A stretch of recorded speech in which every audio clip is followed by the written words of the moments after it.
Thanks to everyone that's attending tonight's meeting. I hope this goes relatively in a smooth fashion, and we're not here for an extended length of time. That's my hope. Yeah, we'll see how that turns out. All right, gentlemen, have you had a chance to look over the agenda? Do you have any concerns, issues with it? I have nothing good? to add. I'm good. All right. I make a motion that we adopt the agenda. Do I have a second? I'll second. All in favor signify by saying aye. Aye. Aye. Aye. Motion carries. Item 2, appointments. Item A. I see we have a opening on the Planning Commission Board of Zoning Appeals. There is one resignation, and that is from Brian Beecham, and he was serving an unexpired term. And we do have one applicant that has applied to be on the Planning Commission Board of Zoning Appeals, and that is Lisa Richard. So I would like to nominate her to be on the Planning and Zoning Board, and I make that motion. I'll second. All in favor signify by saying aye. Aye. Aye. Motion carried. Lisa, welcome aboard. Good luck to you. That's all I'm going to say. All right, item B, the electrical board. I understand there is one resignation. Would that be Mike Moore? Yes. No, it was Randy Kelly. Randy Kelly, You that's- already replaced Mike Moore. It was Randy Kelly. Okay. And I understand applications to fill that position on the electrical board, they are due August 16th of 2019. So any of the current electricians out there that are licensed in the city, if they would like to apply to fill that position, the due date is August 16th of 2019. All right. Moving right along. Okay, items for commission action. Oh, I'm sorry, I'm getting ahead of myself. I always do this. I make a motion that we approve the consent agenda. I'll second the motion. All in favor signify by saying aye. Aye. Aye. Motion carries. All right, now moving along. This is item 4. A, consider request from Coffeyville Resources for the temporary closure of Laurel Street near West Main to maintain a pipeline. Mayor, we have a representative here regarding this request, I believe. Okay. You could step forward. How exciting. Visitors.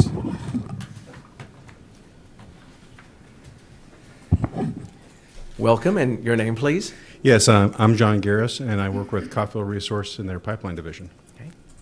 Welcome. And Tom Chisholm with TC Underground, be the contractor doing the work. All right. Hey, Tom. Gentlemen. In short, a quick summary of the work is we have an 8-inch pipeline that is buried near the old Sonic, as is shown on the map up behind you. One of the things we do in order to maintain the integrity of the pipeline is we run electronic pigs through the pipeline. They're essentially devices that assess the condition of the pipeline. We found an anomaly, something we'd like to repair underneath the pipeline. As the pipeline is buried about 11 feet under the street level, and there are multiple parallel petroleum pipelines, as well as perpendicular water lines and fiber optic lines, it's necessary to cut the street open in order to do that and replace the pipeline safely. Wow. No pressure, huh, Tom? No, not at all. With all the lines, and I understand fiber optic, among other lines, Yes. does make it a little more complicated trying to navigate through all that in order to get to the pipeline to Absolutely. make the necessary repairs. So, and according to the letter that we received, basically the only problems that could exist would be related to weather. That's If correct. weather would play a factor, but you're expecting this to be closed for a week, Yes. Monday through Friday, okay? And you stated that traditional boring wouldn't, No. no, okay. So just out of curiosity, how are you going to actually approach this? We'll have to open the street, remove the asphalt, and then bench it down so we can safely put people underneath. Okay. We'll have cleaned the line and evacuated all the petroleum. We'll cut either end, and then we'll have a piece of pipe that's actually much thicker than the existing pipe that we'll place under there, and then we'll weld it up and then bring it back in, compacting it as we go, and then replacing the asphalt. Okay. All Piece right. of cake. Yeah, sounds good to me. About a week, yes. About a week. All right, gentlemen. Sounds great. I know, sounds fine. Who's handling the traffic detour? Are you going to put notice up ahead of time so they don't get down to the dead end? And Yeah, there'll be a road closed ahead sign at 25th Street on Laurel. That's a place where trucks could make a turn. It was, at one time, it was a detour when they had West Main torn apart. The other sign will be right there by Hackney Avenue. And then there'll be Category 3 barricades put up where we're working. So the signage will all be in place. I was going to stop by and visit with Hackney and Matcor and FedEx and let them know. If you approve it, then I'll stop by tomorrow and let them know that where the road's going to be closed, so they'll get at least a little heads up. with a crude line, there's not a problem of flammability once you cut into the line and open it with fumes. Yeah. It is crude, isn't it? Yeah, yes, it's a crude line, and we have a way to evacuate all the crude, and when we make the cuts, we'll have cold cuts, and we'll have the line plugged so that the atmosphere is entirely safe. Oh, okay. It's actually a relatively routine process for us. Good. Okay. I bet. Okay, great. All right, gentlemen, thank you very much. Appreciate your being here and your time. I move to authorize a portion of Laurel Street near West Main to be closed from August 12th through the 16th, 2019 for pipeline maintenance. I'll second. All in favor signify by saying aye. Aye. Aye. Motion carried. Next on the items for commission action, B, consider an agreement with Retail Strategies. And I believe there's someone here, Matt. You're here to address the commission. Yes, sir. Yes. Welcome. Thank y'all. Thank you very much. Mayor, Commission, thank y'all for having me here this evening. My name is Matthew Petra. I'm with Retail Strategies, and I've spent since about 1 o'clock today here in Independence, meeting with Main Street, meeting with Chamber, and excited to have the privilege of meeting with you all to discuss what we do at Retail Strategies and how we propose to help this community grow in the right way. Retail Strategies is the most trusted partner for communities that are seeking new businesses. We've been in business for about 8 years, and we started our business based upon the opportunities that we saw within City Hall. So our background is in brokerage and development. We represented retailers, and we did developments across the Deep South, so Mississippi, Alabama, Georgia. And every time we would go into municipal office, we figured out that cities knew a lot about themselves, but didn't necessarily know how to make that message translate to a national audience. So we created Retail Strategies to be the conduit between great communities and expanding businesses seeking opportunities. So we have 150 years of retail real estate experience. We're the leaders within our industry. We have webinars on a monthly basis talking with national retailers about their expansion, as well as talking with local retailers about how they're being successful in the marketplaces that they're in. We exist, again, to bridge the gap between communities and expanding businesses. The challenges that face every community in this country are resources. Do you have the data? Do you have the story pinned down? Do you know all of your real estate assets and which ones play a role in national business expansion? Do you have the time to execute? You guys, when I look at every community's agenda, there are so many things that you have to assess, from cutting a street open to power to everything. So the time to execute is critically important. The connections are the most important piece. Do you have the ability to call somebody from a business that you're desiring, have credibility with that person, and get them to listen to you, and then the experience that comes into it. The goals, obviously, in every community are increase tax revenues through sales tax, and not increasing the rates of taxes, which is not a popular thing to say at a commission meeting, create jobs, improve the quality of life, and attract new business that will be complementary to the businesses here. And that's what I spent the greater part of the afternoon speaking with the Chamber in Main Street about is, look, we're not here to cannibalize anybody. We believe that a rising tide floats all boats. We're trying to further bolster this trade area, keep citizens local, and attract people that aren't located in Independence to Independence to shop and play and stay. So our process begins with data collection. We spend the first 30 days really digging into the community. One of the creepiest things that we do is we track cell phones that go in and out of a shopping center to identify where are they coming from. Because if we're going to recruit a business here, we need to show them where their audience is, and we don't need to guess, we need to know. We take that information, draw a trade area around it to figure out how many people are coming. And just for your information, this is not your community that we're going over. These are just generic examples. What is the trade area? Looking at a gap analysis. This is supply versus demand. What is the dollars being spent inside of this community versus outside of this community? Because that's going to tell us where we can get the most bang for our buck by recruiting those types of businesses to this market to keep those dollars local. Further, we're going to compare you to other similar markets within this state and region to identify how do you stack up. Are you over or under saturated in a certain market or a certain category of retail, or do you need more of it? More importantly, who's a fit? Now, these are not your prospects. I know I'm being recorded, so these are not your prospects. Please don't put in the paper. These are your prospects. But essentially, we're going to grade these retailers and figure out, how do they stack up here? Is this a prospect that has been in markets like yours before? Is this a prospect that's been in 1 in 6 markets like yours before? And then meeting with you guys and going over this list to say, hey, who is being desired here? Which of these businesses do we need to go recruit versus which of these businesses we need to pass on because there's already somebody here doing a great job capturing these dollars? Once we know who they are, we got to figure out where they're going. So that's when our real estate analysis comes in place.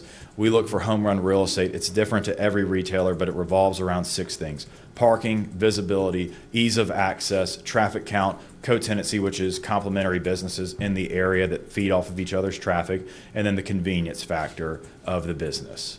So this is just kind of bird's eye going in. We kind of look at, hey, where are the recruitment zones? Where are the opportunities for us to make an impact for your community? And then we drill down to be site specific. What should the site look like if it's not already there? How much square feet is available, et cetera. And then again, we present the prospects to you for each of these sites so that you know exactly what we are doing. We dedicate professionals to do this. So the reason we started our business is not to tell you about yourself, shake your hand, and walk out the door. The reason we created our business was to tell you what we see as the opportunity and then put our manpower to work on your behalf, making outbound phone calls, emails, etc., to every player involved: property owners, brokers, developers, retailers, restaurant, hospitality users, etc. So we dedicate a team of professionals to you guys to go execute on all of those opportunities. Where we play is right in the middle. Okay, we play matchmaker between, again, expanding businesses, local property owners, brokers, developers, et cetera, and then we report back to you. One of the key things we do for our clients each year is we attend retail trade shows on your behalf. So we show up to, are you in the picture? No, but that is. Oh, yeah. Oh, yeah. So we attend these trade shows on your behalf to represent your community. So the best trade shows for you guys: ICSC Recon, which is in Las Vegas. It's 40,000 people. It's the Super Bowl of retail real estate. Chicago is great for y'all, and so is Fort Worth. So both of those are applicable. Chicago's in October, Fort Worth's in January, Recon is in May. But again, we show up there, have meetings on your behalf, and we tell you guys how those meetings went, and if there's interest, we drive it to this community. This is an ongoing effort. The strategic plan that we present to you guys at day 90, that's called the starting line, because your community is going to change and evolve, and so is the economy, so is retail. So we constantly are updating our efforts to make sure that what we're doing is in line with the vision that you guys have for this community. We're keeping you up to date on expansions and trends. I have clients that call me all the time and say, Matt, can we get X, Y, or Z? We're having people asking about us. We are here to answer those questions, but more importantly, we're here to equip you guys with information that would help you do your jobs better. We also offer on-demand reporting. So whether it's a business that we're trying to lure or a business that currently has their roots in this community that simply wants to know more about the marketplace that they serve, we will run any sort of data report for those people at any point in time. They just have to let us know what they need, and they get it. We've been working in, I'm just going to give you one success story, and then Tricia and I have been working together for 3 years, so she can also articulate some of the stuff we've done together. But in Liberal, Kansas, we've been working with Jeff Parsons, who's their economic development person, for over 6 years. The businesses we brought to the community generate over $94,000 per year on if they perform at their national average to the community. And what I'm here to tell you is that retail recruitment, what we do, it doesn't happen overnight. It is something that you need to commit to for multiple years. If you don't want to commit to multiple years, I would tell you to save your money, because this is an economic development effort. If you think that, in 6 months something's going to be here because of our efforts, it's probably not going to happen unless there's somebody that's looking at this market that we can push over the finish line. Start to finish, a retail real estate transaction is about 18 to 36 months, depending on the size of the retailer, how aggressive their expansion is, et cetera. So I'm just telling you guys that because as a company, our philosophy is identify great markets, identify great people that we want to work with, and then lock arms together and go do the heavy lifting of retail recruitment, which takes time, but there is, fruit for the labor that we put in. So with that, you said earlier you didn't want to stay here all night. I'm going to shut up and let you guys ask me questions. Liberal, they're probably just a little bigger in size than Independence, around probably a little under 10,000 people? Mm-hmm. But their trade area is vastly different. Okay. They are in their own corner of Kansas, literally where Dorothy is from per Liberal. I think I looked it up because when I went there the first time 6 years ago, there was a sign that said, "This is where Dorothy's from." And then I looked it up, and I think there's multiple communities in Kansas that claim that. But yes, they have a much broader geography than you guys do. But, when you assess your trade area, trade areas are different. So you might drive 10 minutes to go get red Solo cups. But for a steak restaurant, you might drive 30 minutes. So trade areas are really depending upon the type of business. But, if you want to talk about comparable, I would say that they're somewhat comparable to you for sure. Okay. How long have you been in the community of Liberal? 6 years. 6 years, okay. We're in our 6th year, going towards our 7th year.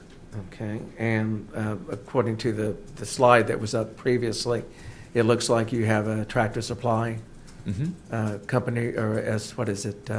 Tractor Supply, yes, yeah, sir. okay. And then Domino's and Freddy's Steak Burger. Yeah. And according to this, as far as the seeing results, you indicated this is a long-term process. Yes, sir. You're looking at a minimum of 18 to 36 months, year and a half to 3 years. Yes, sir. So it's an ongoing process. So along that line, the proposal is for 3 years. That's correct. $25,000 a year for 3 years. Yes, sir. So what if after a year we decide, or the next commission decides, they're not interested? There's no penalty for you guys breaking the agreement. The political side of things, the direction the city wants to go to, that's certainly up to its leaders and its voters. We would be entering into this partnership knowing that that's the case. And, you guys entering into a partnership with us would know that's the case as well. What I would say is the efforts that we're being put forth, you get to assess this annually. So let's just say all three of you, I have no idea, but let's say all three of you are running, all three of you continue to get another term. At the end of the year, you're still going to get to judge us. We want you to judge us because we know what the answer is going to be, is that these guys are doing absolutely what they said they were going to do, and we've gained traction here, and we're moving forward. So that's how we view it as well. My other question was, if I remember reading that right, I didn't have it brought up yet, that there were so many leads that you would provide. Yes, sir. That would be within a year's. Jeff is the reason why we provide a number because we know that there needs to be measurables for you guys. Right. So the measurables, we have all of the data deliveries. I think you guys have the scope of services. All of those things will be completed. But what you're hiring us to do is truly a professional service. It's making contacts, it's emails, it's calls, it's face-to-face meetings. We put a number there so that you guys have that to say, okay, we are at least going to be represented to 30 retailers. And Tricia can, speak to this. We have represented other communities far beyond that number, but we just give you a baseline so that going into it that, I think that I asked the question earlier today, how many retailers are you guys talking to right now? And the number was 2. I guarantee you it will be 30 by the end of the next year if you guys decide to move forward. Okay. And then we will get an update from you on That's is another. that a monthly basis or as often as we want? That's or a fantastic how is that going to work? question. The way that our contract is written is that you guys give us a main point of contact. Okay. The reason for that is you're hiring us to take your story and put it in front of expanding businesses. You are not hiring us to communicate with everybody that has a political or leadership stake at the community. In addition, the information that we're going to be providing to the community is economic development, thus most of it is confidential. If a restaurant is interested in this market, if we say who the restaurant is publicly before they're ready for that to be made public, we jeopardize every effort and dollar that we've all spent into getting that interest here. So your main point of contact is who we communicate with on a regular basis. And we say regular because we are at the mercy of our contacts. If we call a broker or somebody that represents a retailer and they're on vacation or they're doing windshield time reviewing sites and we don't hear back from them from 2 weeks, well, what if we have nothing to report? We don't just call you just to call you. We call you because we are gaining traction. What our contract does say is that if you guys need a public report, if you need something to be made public, you give us 3 business days and we give you the report. And that's mostly because I have a marketing team that stays on top of me to make sure that anything goes out doesn't go out in Word. It goes out in something that's much more pretty than that. But what, again, Tricia can attest to is that the communication is based upon what the client desires. We have clients that tell us, hey, call me every month. We have clients that say, call me when something comes up. It really depends on who your main point of contact is and how you guys like to be communicated to, whether it's through, work sessions or written reports. Again, that's you guys are paying us, so we work for you. So the gentleman in the photo from Liberal, was he your point of contact there? Yes, sir. So is that typical? It's an economic... It varies in every community. Sometimes it's the mayor, sometimes it's the city manager, sometimes it's the chamber director. Every community structures economic development differently. That's why we don't dictate it. And in the the agreement that I've sent to you guys for your review, it's highlighted where y'all are the ones that get to input that information. Who is it in coffee though? Tricia. Okay. Just wondered if that was the case. Yes, sir. We I can't speak for the other 2 gentlemen, but I'm very passionate about our downtown, and I have made 100 calls or more to companies trying to get them interested in Independence. And I know, like you said, there's very, very specific people that would be interested. Most are not. It's too small or too rural or whatever. And then to try to get them interested in the downtown makes it vastly more difficult because they want a nice big parking lot in front of their store and all. Mm-hmm. Are there opportunities to get somebody into our downtown, or is that... I certainly think there are. Now, you have to come at it understanding that your downtown is kind of a unicorn. And I say that meaning it's very unique. You guys have some national, regional tenants in your downtown. And again, I've been all over this state and surrounding states. You typically don't see the type of traction, the type of businesses that you all have in your downtown in similar communities or even larger communities. I can't speculate how many will be interested, but I mean, there's a Arby's right here. And yes, I don't know if you all consider that the downtown, but essentially I would. Yeah. I'm an outsider. I would consider that downtown. So do I think that national or regional or even local businesses that have, a couple stores and looking to do another one, would they consider your downtown over other communities? Yeah, absolutely. And I think Sonic just moved back downtown, and I think because they thought it would be good for their business. So. When I look at your market, to me, that's where everything kind of goes out from. I mean, again, looking at the density, you used the phrase critical mass earlier today. I think you have kind of a critical mass in your downtown that is attracting businesses. Businesses are attracted to dollars. They want to capture dollars. So they want to locate their business where the most dollars are being spent or where they have the highest probability of capturing those dollars. Some businesses, Tractor Supply, for example, they do not want to be at Main and Beautiful. They want to be a mile away because they want to pay less for the land because they know their consumer will find them versus a restaurant wants to be right next to every other restaurant unless it's a specific type that their consumer will find them. So every business is different. we are passionate about Main Street and downtowns. We have a Main Street and downtown component of our business that if you guys would like to discuss it, we certainly can. But having met with your Main Street, people, I think you got a lot of passionate people that know what they're doing. And our downtown service isn't about recruiting business. Our downtown service is making sure the soil's right. But just walking around and meeting with some of the business owners earlier, I would want to assess it more before I even recommend you guys, engaging in that discussion with us, because I think what you guys are doing right now is really good. And I know you've invested monies beforehand in understanding where you are. Another question that pops in my mind, if we're going after, I don't know, let's just pick KFC. Sure. Let's just say your study shows KFC would be hugely successful here, but that's a franchise. Mm-hmm. So now we have to find a franchisee that has to come up with a cool $1 million to open it, or whatever the number is. It's a lot. Yes. So do you help us with that process, recruiting investors, or however you do that? Absolutely. So we have relationships with franchising organizations where all they do is try to identify franchisees and identify concepts that meet their criteria, the franchisee, who they are, what kind of dollar amount they have to invest, et cetera. And then whoever, we would recruit them here if no one has the rights to this area.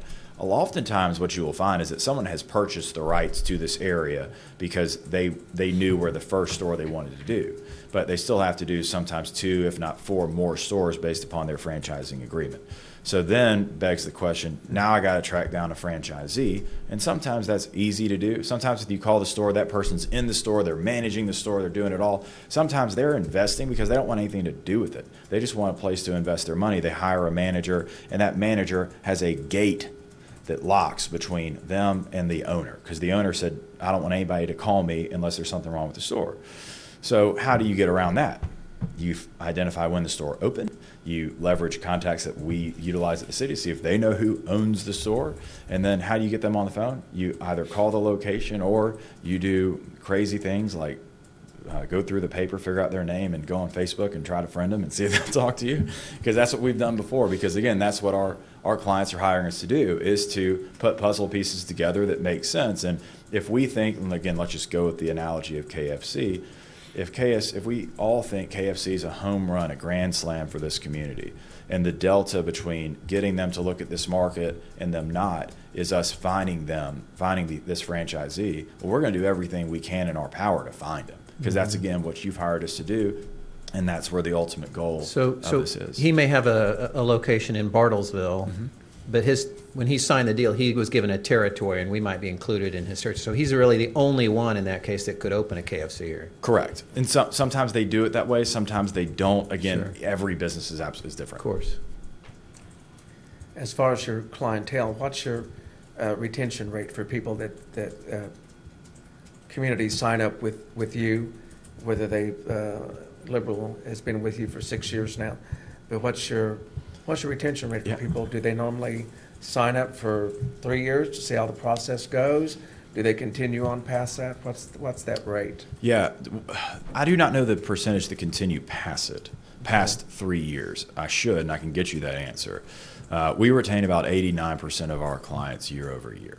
The 11%, vast majority of that is political turnover. If you have a pro-economic development community and pro-economic development elected officials, and then there's an election and the people that come in are anti-economic development, we will never survive that, because we're a pro-economic development effort.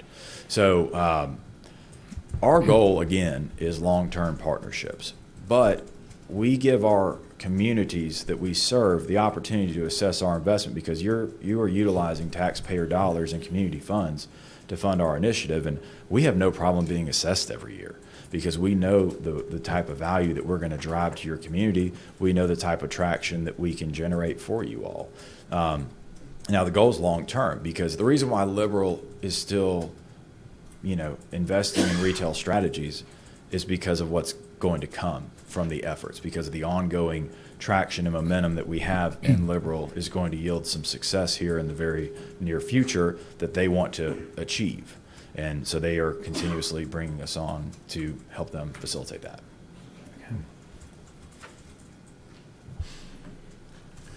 I would love to know the thoughts of our chamber and Main Street organizations. I I don't know if you're planning on having others speak Yeah, on I this, would. or- I have some questions. Whoever would like to come up and speak, either 'Cause Tabitha or I can see or existing business Trish owners not or liking this idea. Some. Well, that's kind of what, I think we all agree that we need to stay together. I'm sorry, I Leonard, like what? all three of us at the same time. well, that's what I'm trying to understand, how all this is going to interact. You know, for us to take it on as the city, we don't have that key. You know, we talked a few Right.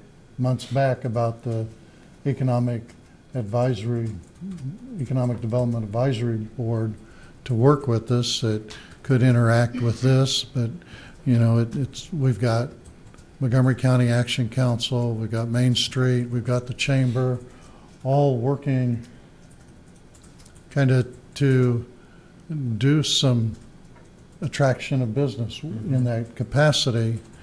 And that interaction of all of us seems a little disjointed. For us to take on this commitment now, we don't have a person identified or to process the data for us, which I think the Economic Development Advisory Board would be ideal to interact with all the organizations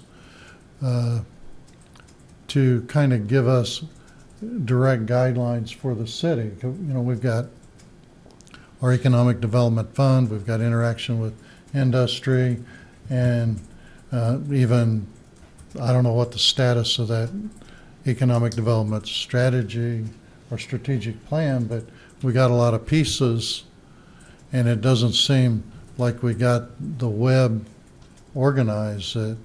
How is this going to function other than the city pay the $25,000 for the fee? Now, if we split it, then we can all have some input and get some direction, but, you know, that cohesiveness of getting your report to come to the city, for us then to disperse that information, we don't have that establishment. If we had that board, it helps us, but, you know, if we're just going to pay for the information to go to one of the organizations, then, you know, our part to me seems come more like we're the bank. We don't have that tie, but, you know, that's what I'm interested to see how, because each of you are doing similar, and is it just going to be, we're going to come back and now 4 of us are going to be doing the same thing? I asked that question today also. I asked if they would report to a group of us that we put together as an economic development team from different representatives. And it was addressed because of confidentiality that they would come to a point person, like Coffeyville goes to Trish, and then Trish would bring it to a committee that you're talking about putting together. That was my concern, is that I used example, you know, what if they were trying to bring in a Yankee Candle? Well, we don't need that downtown. So she would bring that to the table of the committee, you know, what she could bring to us, and we would discuss it from there. So that's exactly what I was concerned about too, is just it getting lost out there. So, yeah. Yeah, and that is kind of how we did it at Coffeyville. So the city manager and myself were listed as the point of contact, so that way the city still had the detailed information, the confidential information, but then I would we had a committee that had the chamber and a couple of business leaders that was interested in retail recruitment, and then we would talk those out and see, you know, where do we really think this could really work? Does this fit? Does this compete? Would this cannibalize? And then we would then go back with either myself or the city manager, go back to retail strategies and tell them these are our thoughts. We really like these. Or, hey, you know, because I go to the retail conference every year in Las Vegas as part of the big retail convention. And so then I would share my leads with that group. Same thing with retail strategies. So we all just work collaboratively as a team.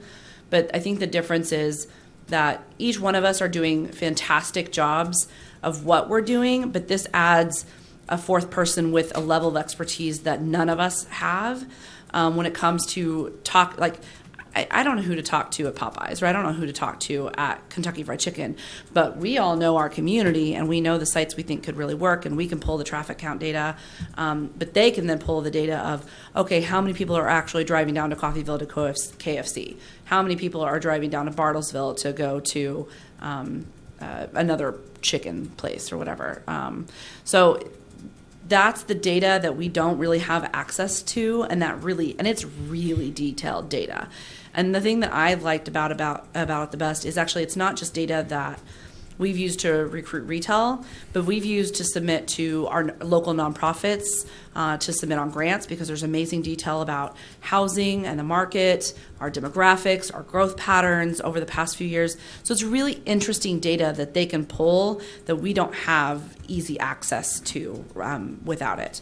And actually, I've used the data that Coffeyville has generated for projects that we've used in Independence, because our trade areas do overlap a bit, so we can show where our markets are overlapping, and it's proved beneficial. You've used the creepy data? I've used the creepy data. Yeah. So it's really helped. It's helped seal the deal, and it's helped show where a lot of our, you get an entrepreneur that's come into our community that they don't really understand their market data. They don't understand where their customers are coming from maybe.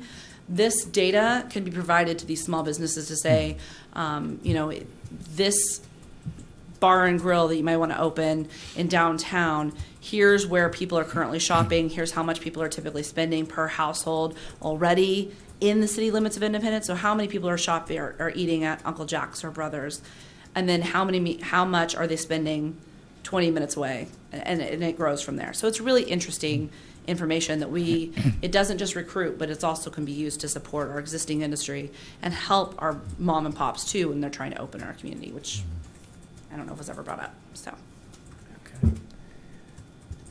Okay. My questions were with the three up here now.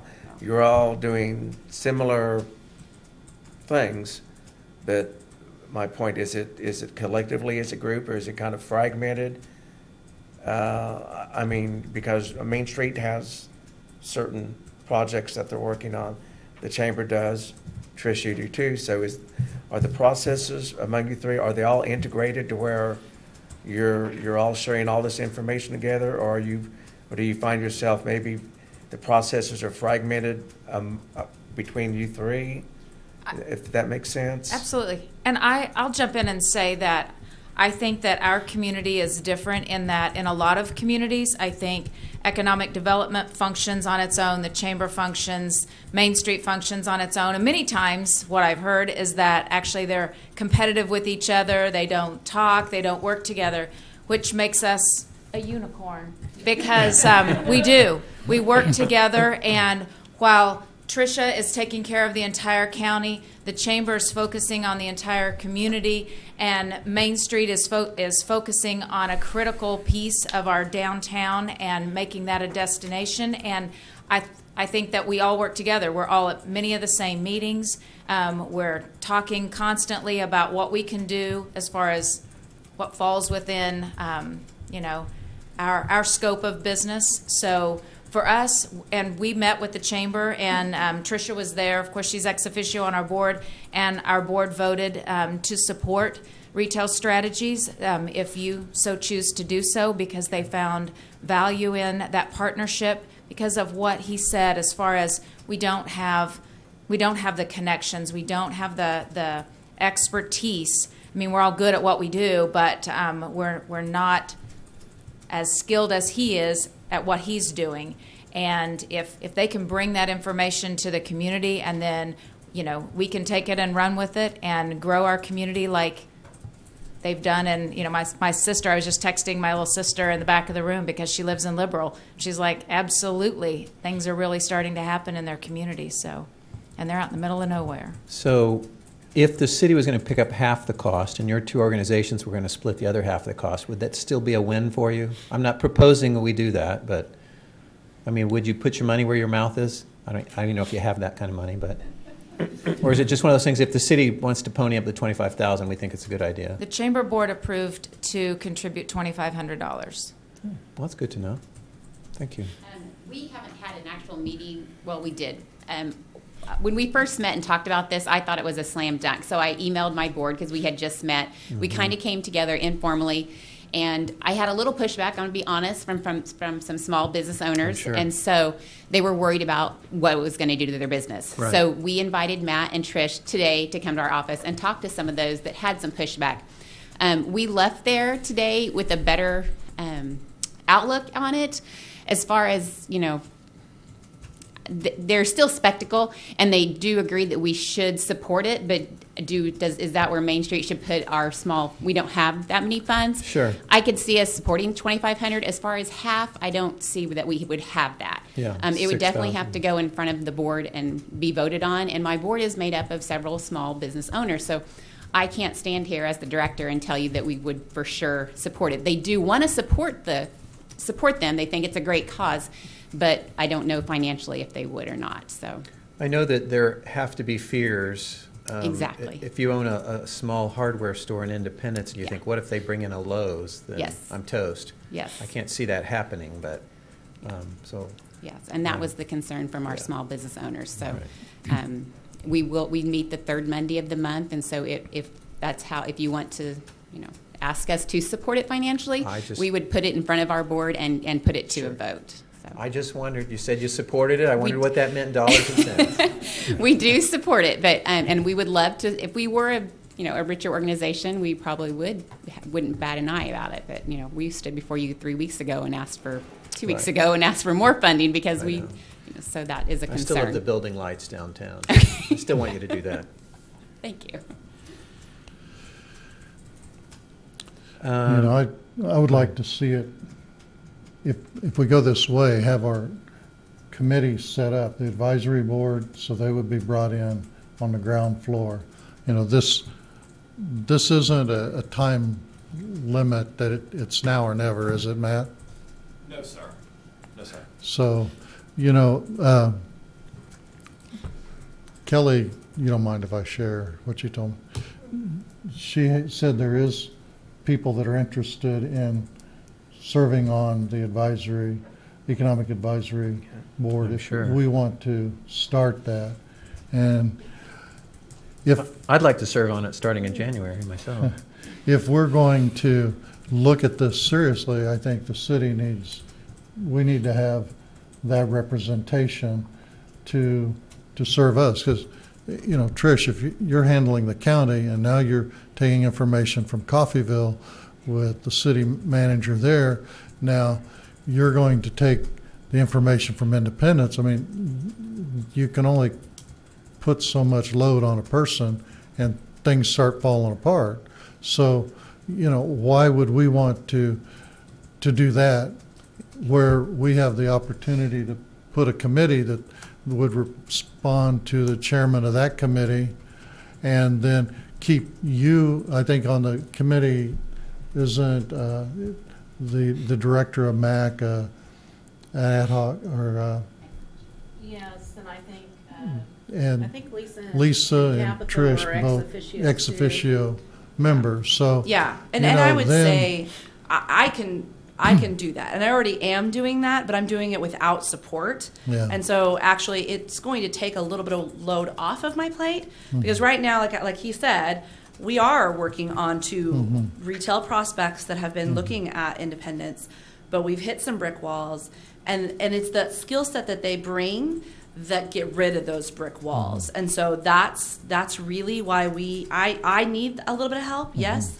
But I'm very capable of taking this and running with this. And I think we can run pretty quickly if we get this little bit of extra support of expertise. And I think we'll see some growth. And I will attest that, and the same thing happened, actually. It was kind of funny how the timing of this worked out. But when I started talking with them, I had been working for 2 years to recruit some very specific retailers to Coffeyville and kept hitting these brick walls of, okay, well, let's negotiate the lease rates and what that means and some other things that was just a little bit out of my wheelhouse that I wasn't familiar with, but Retail Strategies was. And so as soon as we got that contract with them, it opened up the floodgates. We got Dollar Tree, Shoe Sensation. We closed the deal on Dollar General that we've been talking to them for years, trying to get them to open a new store. But they helped facilitate all of that, and that was done in the first year with them. Now, I'm not guaranteeing that's going to happen again, but I'm saying that there are some things in the works, and I think all of us work together to get these done. But we do hit these roadblocks because we don't have this extra layer of expertise. And if you think about some of the cooperative agreements we do across the county, this is a good opportunity to extend that cooperative agreement of, if you think about, I think they had like 10 staff people on that suddenly is part of our team. That's a pretty amazing asset to bring to the table to make Independence and Montgomery County very competitive. So like I said, I am very happy to be, and I will work my tail off as an ex officio on that advisory group. I am excited that you guys have this group, and I think that this would give that group some information and some data to really start it off. So when you get this group formed, they have this data ready to go, and they are excited, and they have something they can actually get their hands wrapped around rather than let's meet to have a meeting. I feel like if you guys have this group, you instantly have data, you have some leads already that we can get going, and they have something they can sink their teeth into to get these people excited to be a part of this board. Because I'll tell you, it's hard to get volunteers on boards. I know Gary said he wants to be on this board immediately, but it's a lot of time and effort. And I think if you can give them something as strong as this that they can sink their teeth into, you're going to get some really good recruits for your group, for your board too. Well, I'd like to have an active board, because part of it is them establishing some guidelines, some priorities, and get their input before we make a commitment that really binds them, but let them be involved in the process. So, when we're not looking at an immediate need to execute a contract with them, let's get our committee going, let them get some input, some direction set up, then come back and let them see what they feel we need. I have no problem with anything you just said, but wasn't there something in there about the fact that this is a very good price? It'd normally be 50% more because you're doing Coffeyville at the same time? Yeah, so you asked me the question of is there a duration? I mean, there's an immediate benefit, cost benefit for us because we are working with Tricia. We do have ongoing efforts, in the area. So that's why we're offering this price. The average agreement that we have right now is about $45,000, $50,000 for the first year.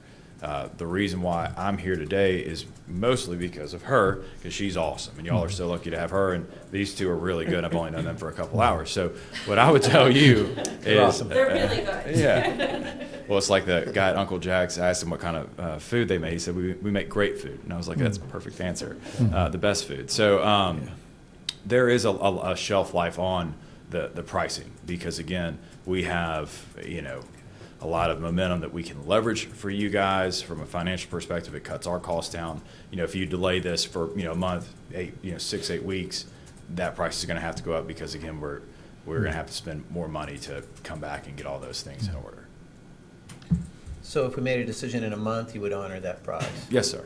But 2 months? Doesn't sound like it. Yeah, it just depends on where we are. Not to pin you down, but I want to pin you down here. Yeah, I would guarantee it for 4 weeks. Much further than that, we'd have to check back and just figure it out. Yeah, but just remember how awesome Tricia is. Exactly. No, she's the best. We love Tricia. You got to look at the first year is when your work is done, gathering all the data, and you're not reducing your fee for second and third year. So really, what we're committing to is $75,000. And all your work is done in year one. Actually, the gathering work, the data. So, yeah. Well, I will tell you this: the gathering the data, that's the easiest thing I do.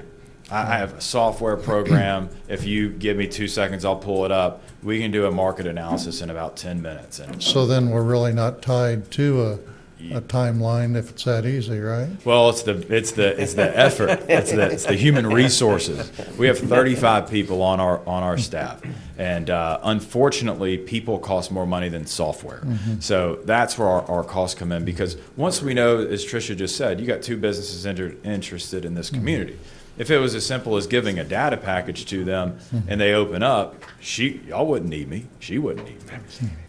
The work begins once they're interested. Right. The work begins when we got to deal with property owners, attorneys, brokers, everybody else, and then cities for permitting and zoning and all those things. So that's where all the work really begins. We should do an inverted pricing is what we should do based on what you said. But yeah, no, we hope to have the opportunity of working with you guys. We'd love to. Is this something that we could put together in a 30-day time limit? Is that something that's feasible?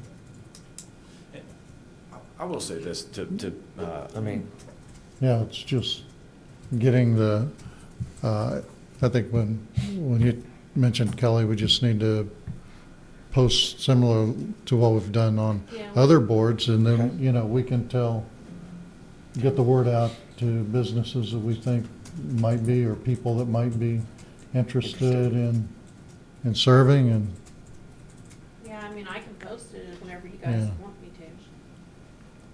But the chamber already has an economic development group, and Main Street has an economic development group that gets together and meets, so this should be a slam dunk in my mind to. I would like to see Main Street and the chamber have, whether it's ex officio, but be on that board. I think it would go a long ways with our business owners in the community. They were already a little bit skeptical, but then after meeting with Matt and seeing how they work, they did back up a little bit. But I think it would just be comfort to them knowing that we're not gonna let some competitor come right in and move it next door to them also. Yeah, absolutely. And that's the relationship that Lisa and I have with the business owners in the community. And the one thing I will add, just so that y'all know that the time frame, we will present the plan in 90 days. So during that period of time, when we are doing a lot of work and we are talking with a lot of leaders of the community, you all, the chamber, the Main Street, the Montgomery Action MAC. So for your committee, if you wait 30 days and hire us, we're still talking about another 90 days before we have a plan that we're presenting to them. So, I just wanted to throw that out there if that works differently with your time frames. We do start providing data the first day because there are great businesses here that can use it tomorrow, in addition to dripping the information as we go. But as a formal presentation where we're truly getting feedback on prospects, et cetera, you're talking about between 60 and 90 days, just so that y'all are aware of that time frame. And that report is not confidential. Well, we have a public and a private version. Okay. The reason for that is we can't stand up here and say KFC is a prospect. Right. But we can say, hey, we think General there's terms. 6 restaurants, there's 4 grocers. Right. We make it very general. Yes, sir. Okay, thank you. And the other thing that I think I wanted to clarify what I said earlier is the timing. As you're getting your board together, they can be gathering this data in the meantime, so that your board, when they're coming together and they're evaluating what they want to do, they're not just sitting there twiddling their thumbs thinking of what they want to do. They'll be able to come in, here's the basic demographic data that you'll get automatically as part of this. They can start going into that, and they'll give them a really good starting point of where to go from there. So I think that's a huge benefit that you guys do get. And then once you get that report back 90 days later, you're ahead of the game with your committee. Maybe they've already met 2 or 3 times by that point. But delaying it too much longer, then you're out 4 months. Your committee's gonna not have enough to really go on initially if you don't give them some data to get started with. So this is a good way to use your committee. What is a good committee size? I would not recommend more than 7 Really? of members, and then I think because when you add the 3 ex officios, then you're at 10. But you get much more than that, you start get pretty cumbersome. Right. yeah, it's set up in the statute or the city ordinance, how many members. I don't remember if it's around 7 or 10. I think it's 7, isn't it? That's what I was thinking. Not counting the ex officio. Right. Great, thank you, Leonard. Sounds exciting.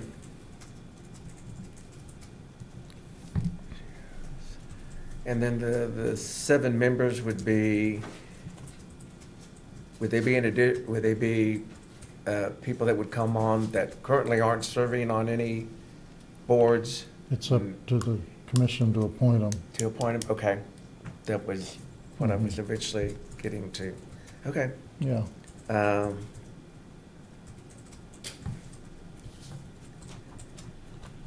Okay, I think so. I think there are interested people that would like to serve that probably we haven't heard from before, that they have the ability to bring maybe a fresh look, a new perspective on something, especially if they've not been involved before.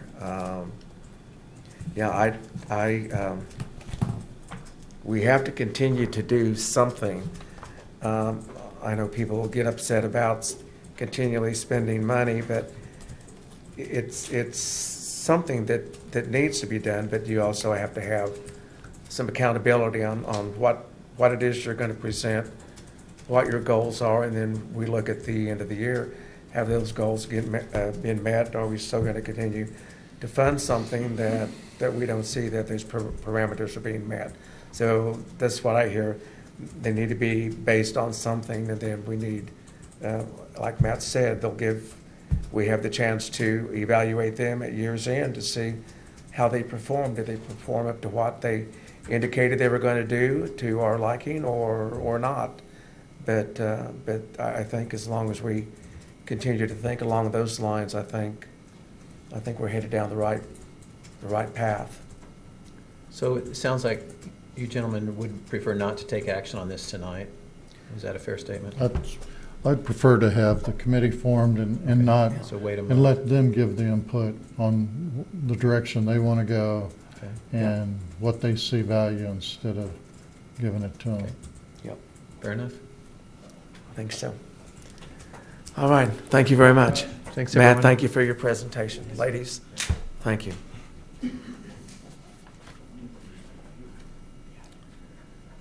Okay, moving along. More good stuff. C, consider authorizing a resolution refinancing the 2007 and 2012 bonds. Yes. Good evening, Greg Varenberg. I appreciate the opportunity to be here, and some of you may recall had worked with the city on a refinancing of about 1.8 million of the 2010B general obligation bonds. And so the city has a history of capturing savings when interest rates decline. In 2016, we were at the new all-time record low on interest rates. We watched interest rates go up a little bit over the last few years, but now we're pushing back towards interest rates that are very close to those that we're seeing in 2016. So the analysis that I wanted to walk you through this evening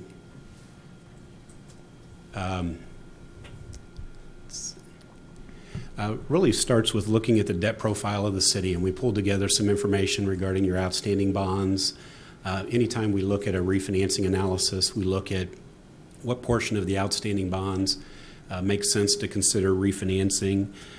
You have 6 different series of bonds, and those bonds are all repaid in a very short period of time. 2030 is your final payment. So you have about 11 years left to repay on those issues, and you can see from the chart here that the principal really drops off pretty quickly. The 2 issues that seem to make the most sense for considering refinancing were the 2007A and the 2012A bonds. And so when we ran our refinancing analysis, we looked at the average interest rate on the outstanding bonds, what the new interest rates would be. We factored in the cost associated with completing a refunding bond issue. And this page summarizes the outcome of our refinancing analysis. You'll notice in the green box there that the savings to the city would be $43,141.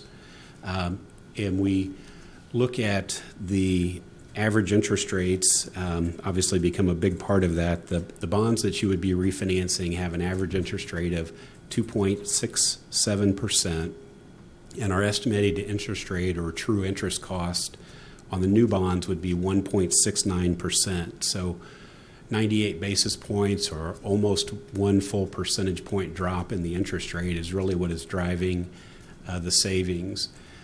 What's also interesting is that we came into 2019 looking at interest rates that many people didn't expect to decline, and we've pretty much watched interest rates decline throughout the year. But even more surprising is just in the last week, we saw a very dramatic drop in interest rates. And there's a couple of charts at the end that illustrate this. But when you look back at where we were in November of 2018, the 10-year Treasury had a yield of 3.3%, steadily declined to a yield of about 2.05% a week ago. And then as of today, it dropped to 1.67%. So that's a very significant move in a very short period of time. And it's a little bit difficult to tell how that will impact the final savings for the city if you would choose to move ahead. But obviously, interest rates are moving in the right direction. And I say all of that because the summary chart there at the bottom shows the impact on the savings if rates were to decline another quarter of a percent or 25 basis points. You would see that savings would go from 43,000 to 61,000. So it illustrates the impact of further interest rate movement, and they obviously seem to be moving in the right direction. So this portion of the presentation gets into a little more detail, some of the numbers, but this is all our calculations that are summarized on that page I just walked you through. Again, the bonds that we believe make sense to refinance would be the 2007 and the 2012 issue.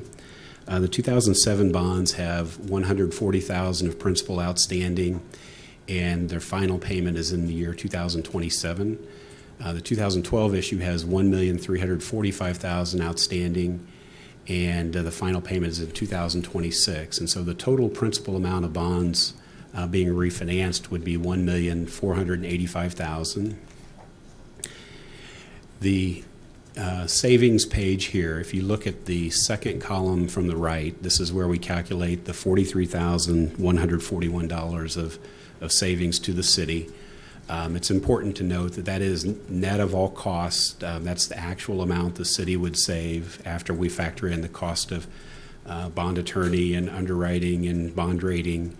And that averages out to about $5,392 per year on average to get to that $43,000 in savings. The column to the right, the present value, that's really illustrating that that $43,000 in savings is over time. If we could give you all of that money today, what is the present value of the amount that we could give to you, that if you had that today and invested it at the rate on the bond issue, that would equate to that $43,000 over time. So the present value savings is about $40,000. The next page, this is probably going to be of interest to you. It shows if you move forward with the refinancing, what we call the sources and uses of funds. What's interesting is that when we sell bonds in the bond market here in probably the last 8 to 10 years, selling bonds at a premium are very common. And so your stated amount of indebtedness would actually go down to about $1,425,000 from that $1,485,000 outstanding. But the uses of funds down below, the largest expense, obviously, is what is the amount to pay off principal and interest on the bonds being refinanced at the call date or prepayment date that we would select. And then below that, cost of issuance and underwriter's discount. Those are all the fees associated with completing a refunding bond issue. The bond attorney, state treasurer has a fee for serving as paying agent. Your bond attorney is preparing the legal documents and the legal opinion for the issue.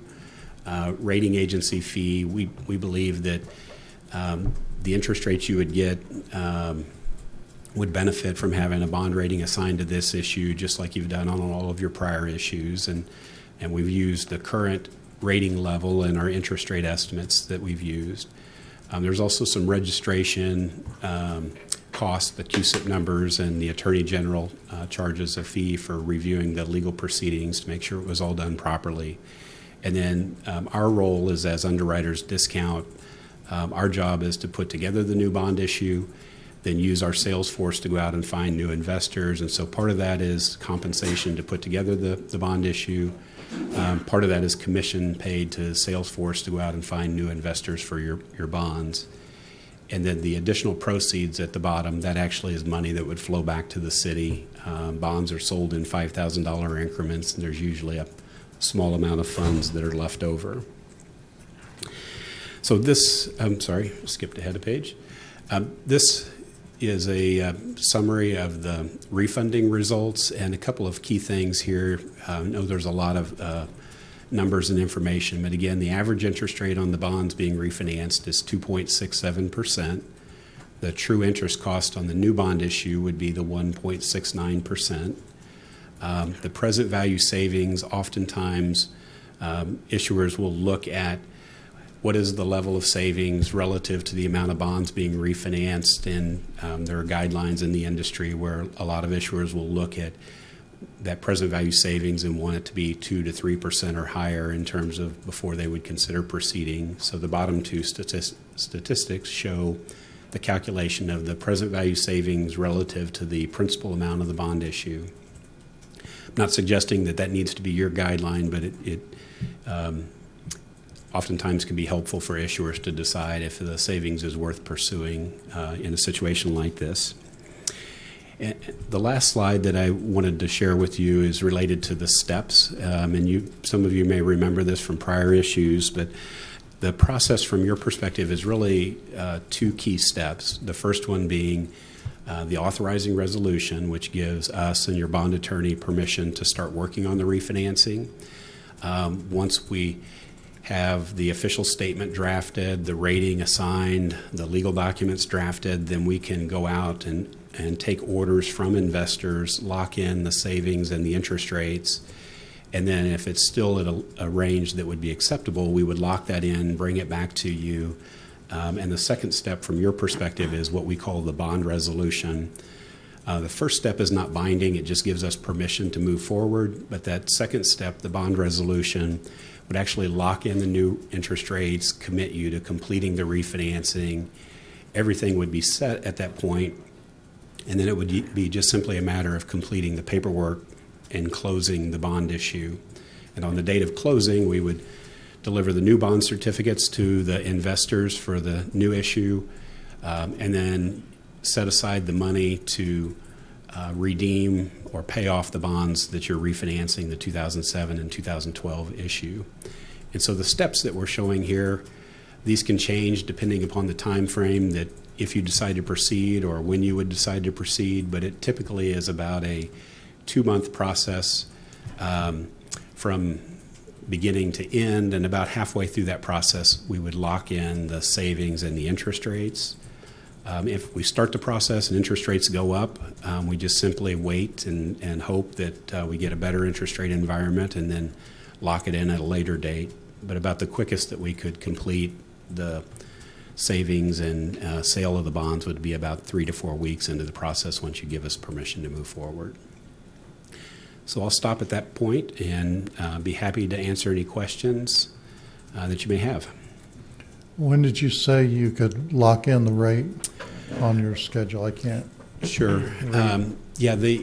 So here what we're showing is that, and we were trying to time this around some of your commission meeting dates.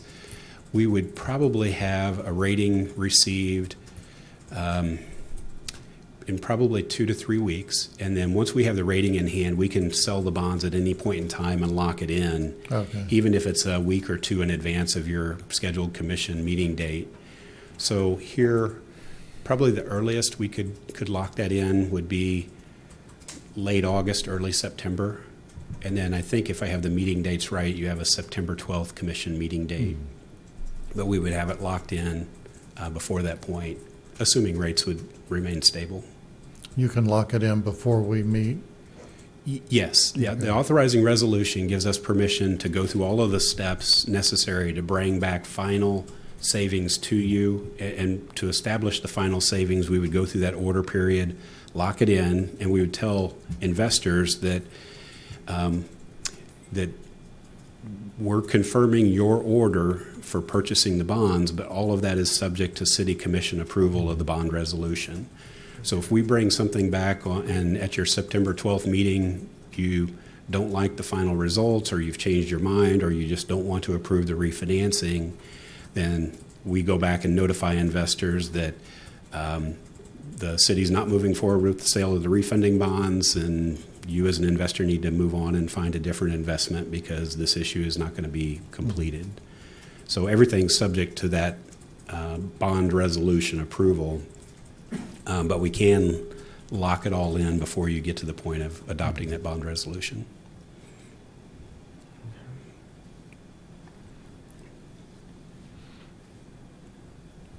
And the projected $43,000 savings, that was after the fees and all that was taken out? That's correct. Yeah, and that sources and uses where we were showing those costs, though the $43,000 is net of all of those costs or after all of those costs and the actual amount that you would save. And I stopped too quick in my presentation because I did want to show you from a bond market perspective. This is the chart, and this shows 10, 20, and 30-year maturity on bond issues. And what's really amazing is that 2016, we set the all-time record low, and this chart shows that we're not far off of that point. And what makes it even more amazing is that when you look at some of the predictions of the leading economists coming into this year, there weren't many predictions of declining interest rates, yet here we are. So it's surprising that we have this opportunity again to have rates similar to what we saw just a few years ago. Those crazy experts, you just can't trust them. Could you get Julie Volker to offer me these interest rates on all my loans?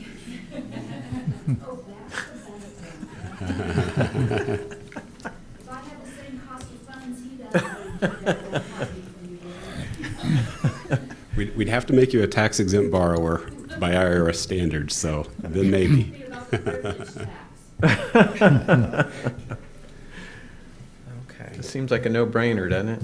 Yeah, over $43,141 in savings, yeah. And they do all the work. And they do all the work, yeah. Yeah. All right, any other questions? No. Thank you very much, sir. Thank you. Appreciate your time and the information.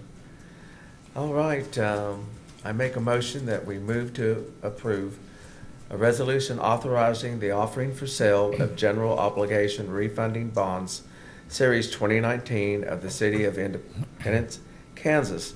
Do I have a second? I'll second. All in favor signify by saying aye. Aye. Motion carries. Moving along, item D, consider pursuing the adoption of official policies and procedures for the granting of economic tax abatements. Trish, how are you? Trish is back. Again? I know, it's the Trisha show tonight, right? Really? I'm taking that from Kelly. Kelly said that. So, it's my pleasure to come to you with potential for a prospect. This is a unique circumstance in that this prospect really isn't eligible for a lot of other programs because of the geographic location where their building is, and I don't want to out who this is or where this is yet because that is still confidential. But there are programs at the state of Kansas, and this is one of them. It's called an EDX. It's an Economic Development Statutory Incentive Program. The X must be part of the statutory part. But it is a state of Kansas program that local municipalities can utilize to provide incentives to manufacturers, to businesses of interstate commerce, so your distribution centers, there's like For-State Maintenance and Supply and Coffeyville fits in that company, and then bio research companies. So those three specific categories are eligible for this state program, but the local municipality has to support the initiative. So this is a program we don't use very often. There are a few currently in effect in Montgomery County. Like I said, For-State Maintenance, I think, just finished their 10-year program with that. And what it is any company that acquires new real estate for the starting of their business, expands a building or property for a business, and that meets those three types of businesses, are eligible to receive up to, and that's, I want to make sure that's clear, up to 10 years of property tax abatement on that property at 100, up to 100%. Now, that does not mean that you would need to do that level of an incentive by any means. But this is a state program that the city can utilize.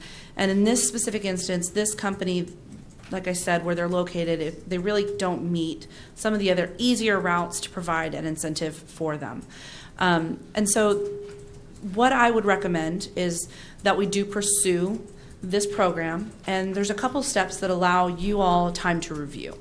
So first of all, this company would provide information on the jobs that would be created as part of this new business, the economic impact, so the salaries of those jobs, what their anticipated growth plan is over that 10-year period. And then we would do, working with Kansas Department of Commerce, which they just added this person, which I'm really excited about, because this program's typically been very challenging to get going because it is a state statutory program. But they have a person on staff now at Kansas Department of Commerce that will assist myself and my staff with putting together a cost-benefit analysis to see what all those qualifiers are that they've provided to us. And then we would see if there actually is a return on investment. And then we can adjust the tax benefit, whether that's, okay, there are 4 or 5 people making $70,000 a year, which is a huge economic benefit to our community, then maybe we do want to do a 10-year property tax abatement because they're not eligible for anything else really, other than maybe the jobs program that the city might want to do. So that's what I would suggest at this point, that we take this business and their proposal, we fill out their application, we work with Kansas Department of Commerce and see what the return on investment would be based on that cost-benefit analysis. And then we bring that back to you. And of course, that would have confidential information relating to a private business or industry. So we would need to go into an executive session for that, to go over those detailed financial matters of that business. But then we could then come into public session to determine whether or not you would like to go forward with this EDX policy for this specific business, or if you prefer to scale that down or not do it at all. So that is up to you as the elected body. But this is a program, like I said, I haven't brought to you before, but I anticipate that we have this one, and I think we potentially could have one more that comes in the next year of a business we've been kind of talking to about coming to Independence that definitely fits manufacturing. So hopefully we can utilize this program a little better, because the benefit to a business is that there isn't a large cost associated with doing an EDX. So if you do an IRB, which we've done in the past with Cessna industrial revenue bonds, there's typically a $5,000 to $10,000 cost associated with the legal fees, bond filings, which your bond attorney was here earlier could probably attest to. Those get very expensive very quickly. And EDX, the last one I did at the city of Coffeyville, I think was about $4,000 or $5,000 in those costs. So that's factored into that ROI as well. And so you can figure out really where this works and if it really is an incentive for this business or not. So like I said, this is just the beginning phase. I want to make sure you guys are okay with us at least pursuing this concept, because again, it is an existing building in this case. It's an existing building that's very old, so it's been on the tax rolls for a very long time. But it is a building that is meant for manufacturing, and it has had some sort of manufacturing company in it. And this company looks, on paper, their NATES code appears to qualify them for the program. So I would like to pursue that with this company, but we need to, of course, get approval from you before we do that. How does this compare with the neighborhood revitalization abatement program that we have? Yes, so it's very similar. Unfortunately, this building is not in a neighborhood revitalization district, so it's not eligible for that. And even with the changes based on where this building is located, any future development of the neighborhood revitalization, this building falls outside of your long-term plans for where your neighborhood revitalization district would go. When I read the information in the packet, it looked more like it was a blanket tax abatement program that you were going to present to us. But what I'm hearing you say, that this is a client-specific tax abatement. So, like the example you just said, he's in a location or looking at a potential location that's outside the neighborhood revitalization plan, so this allows him to benefit or them to benefit from the same thing that if their property was Exactly. in. Now, what if a building is within the neighborhood revitalization plan, then they We'd go with wouldn't? that. It's so much easier, Sure. less paperwork, Okay. and extremely less costly. Okay. We've really worked with this business to look at every avenue we possibly can to Mm-hmm. help them. And it's a challenge because it's an existing building that is Mm-hmm. manufacturing, but it just doesn't fit with the long-term plans of neighborhood revitalization. And so this is a route that we can take to offer an incentive to a new business that really wants to come to Independence and create jobs in our community. So it's a way for us to kind of use programs that, by state statute, this is a state statute program, that we can get into the way and provide the same kind of benefit if someone was opening in our downtown or opening in the main industrial park. Yeah, it's kind of just another tool. Yep. It's just another tool in the Yeah. toolbox. Okay. So we're trying to make sure that and that's part of my job is that as MAC, I'm aware of every single tool that we can get access to in our toolbox to help our business recruitment.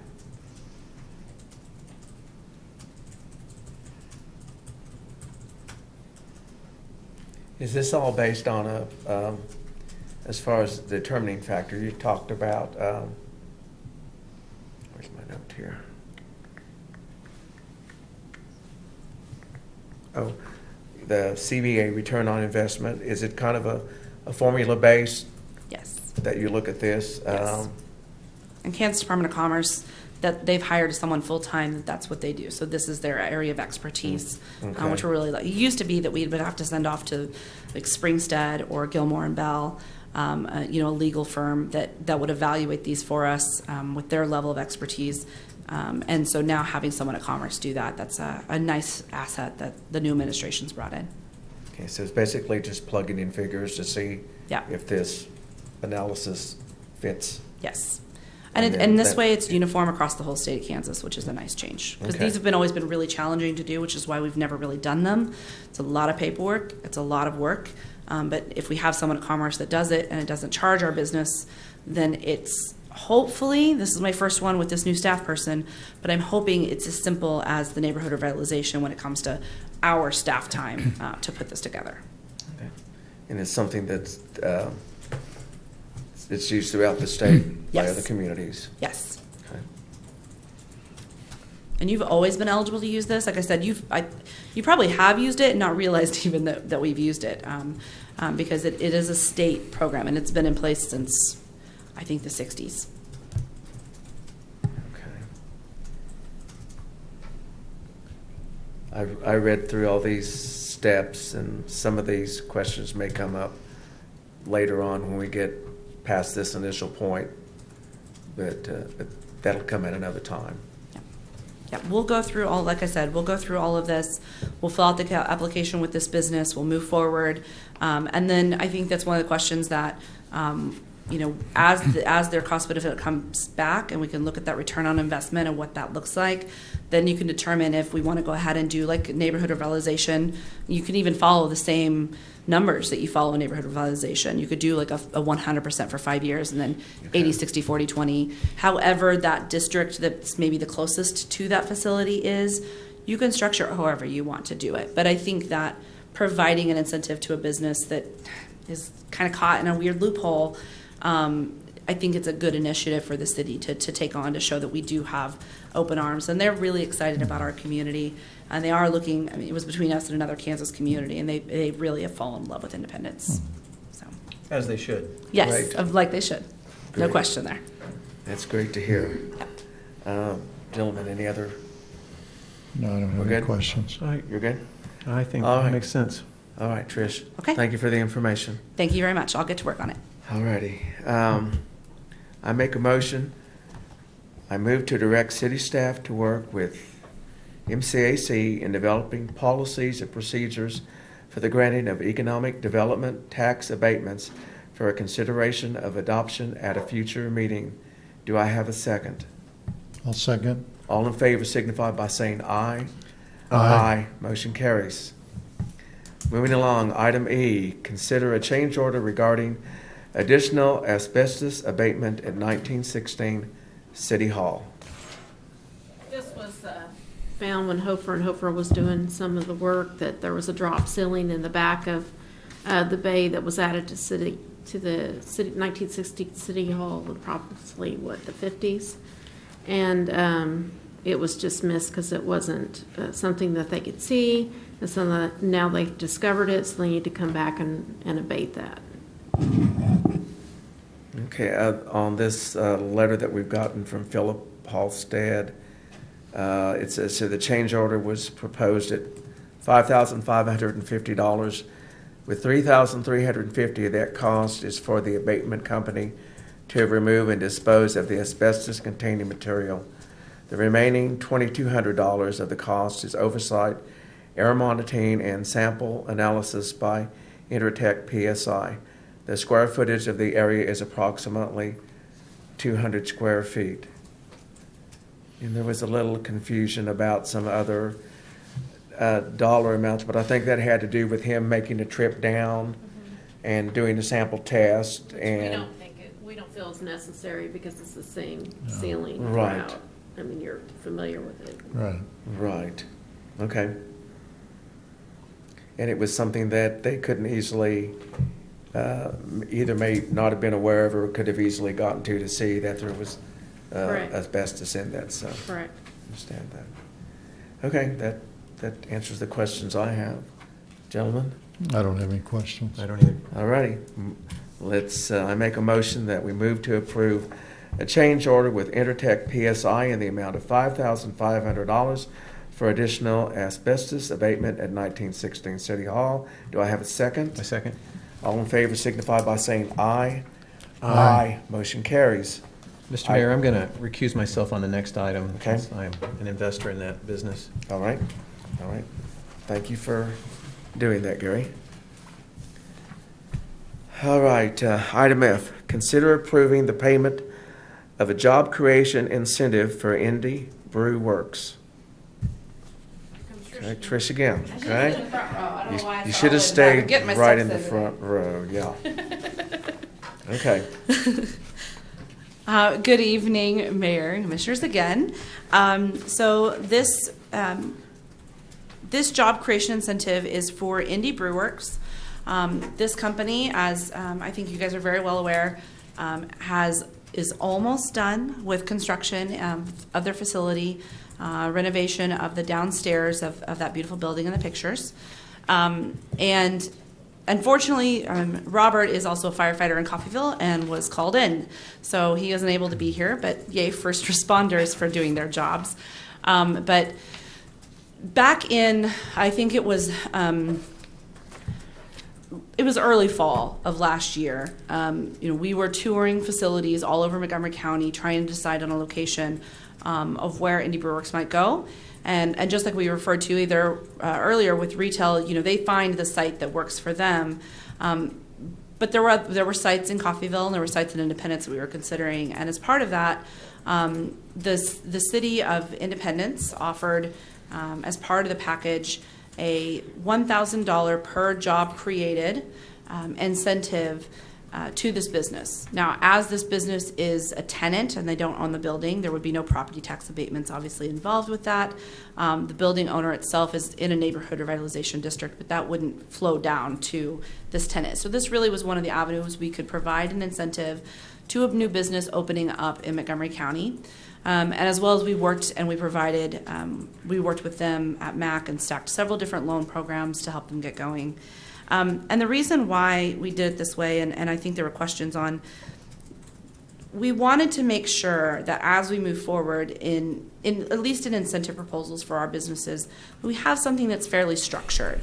So that it's not something where he said, she said, oh, well, you said you were going to do $4,000 per job or a blanket $200,000 check. The city wanted to try, and MAC believed that we needed to follow some sort of guidelines in providing an incentive that's specifically based on jobs that are created for a new business that's coming to our community. So we have guidelines, and that not only protects the business, it protects the city, it protects MAC, it protects the county, who also does the same thing. They match the city's programs. And so we tried to follow a policy like this. This is something that Bartlesville does. And actually, David Wood from Bartlesville actually helped us establish that, because he said that in their downtown, when they were seeing businesses, this was happening a lot, where, well, this business was highly recruited, and they're my cousin Joe Bob, and so we're going to give them $4,000 per job to come in here. And then, so that was being leveraged, business against business and city against businesses. And so by doing that, it eliminated that. This is the discussion, here's where it's at. And if your commission decides that they want, this company has 7 100,000 level employees, then you can increase that. But this is the baseline, so that way city staff doesn't get caught in a challenge with businesses versus business and community versus community. So that's the reason why we followed that policy. And we're really excited for Indy Brewworks to come to Independence. And now that we're wrapping up this, they're at the point where they're ready to start adding those jobs. They do have 5 people that are ready to go.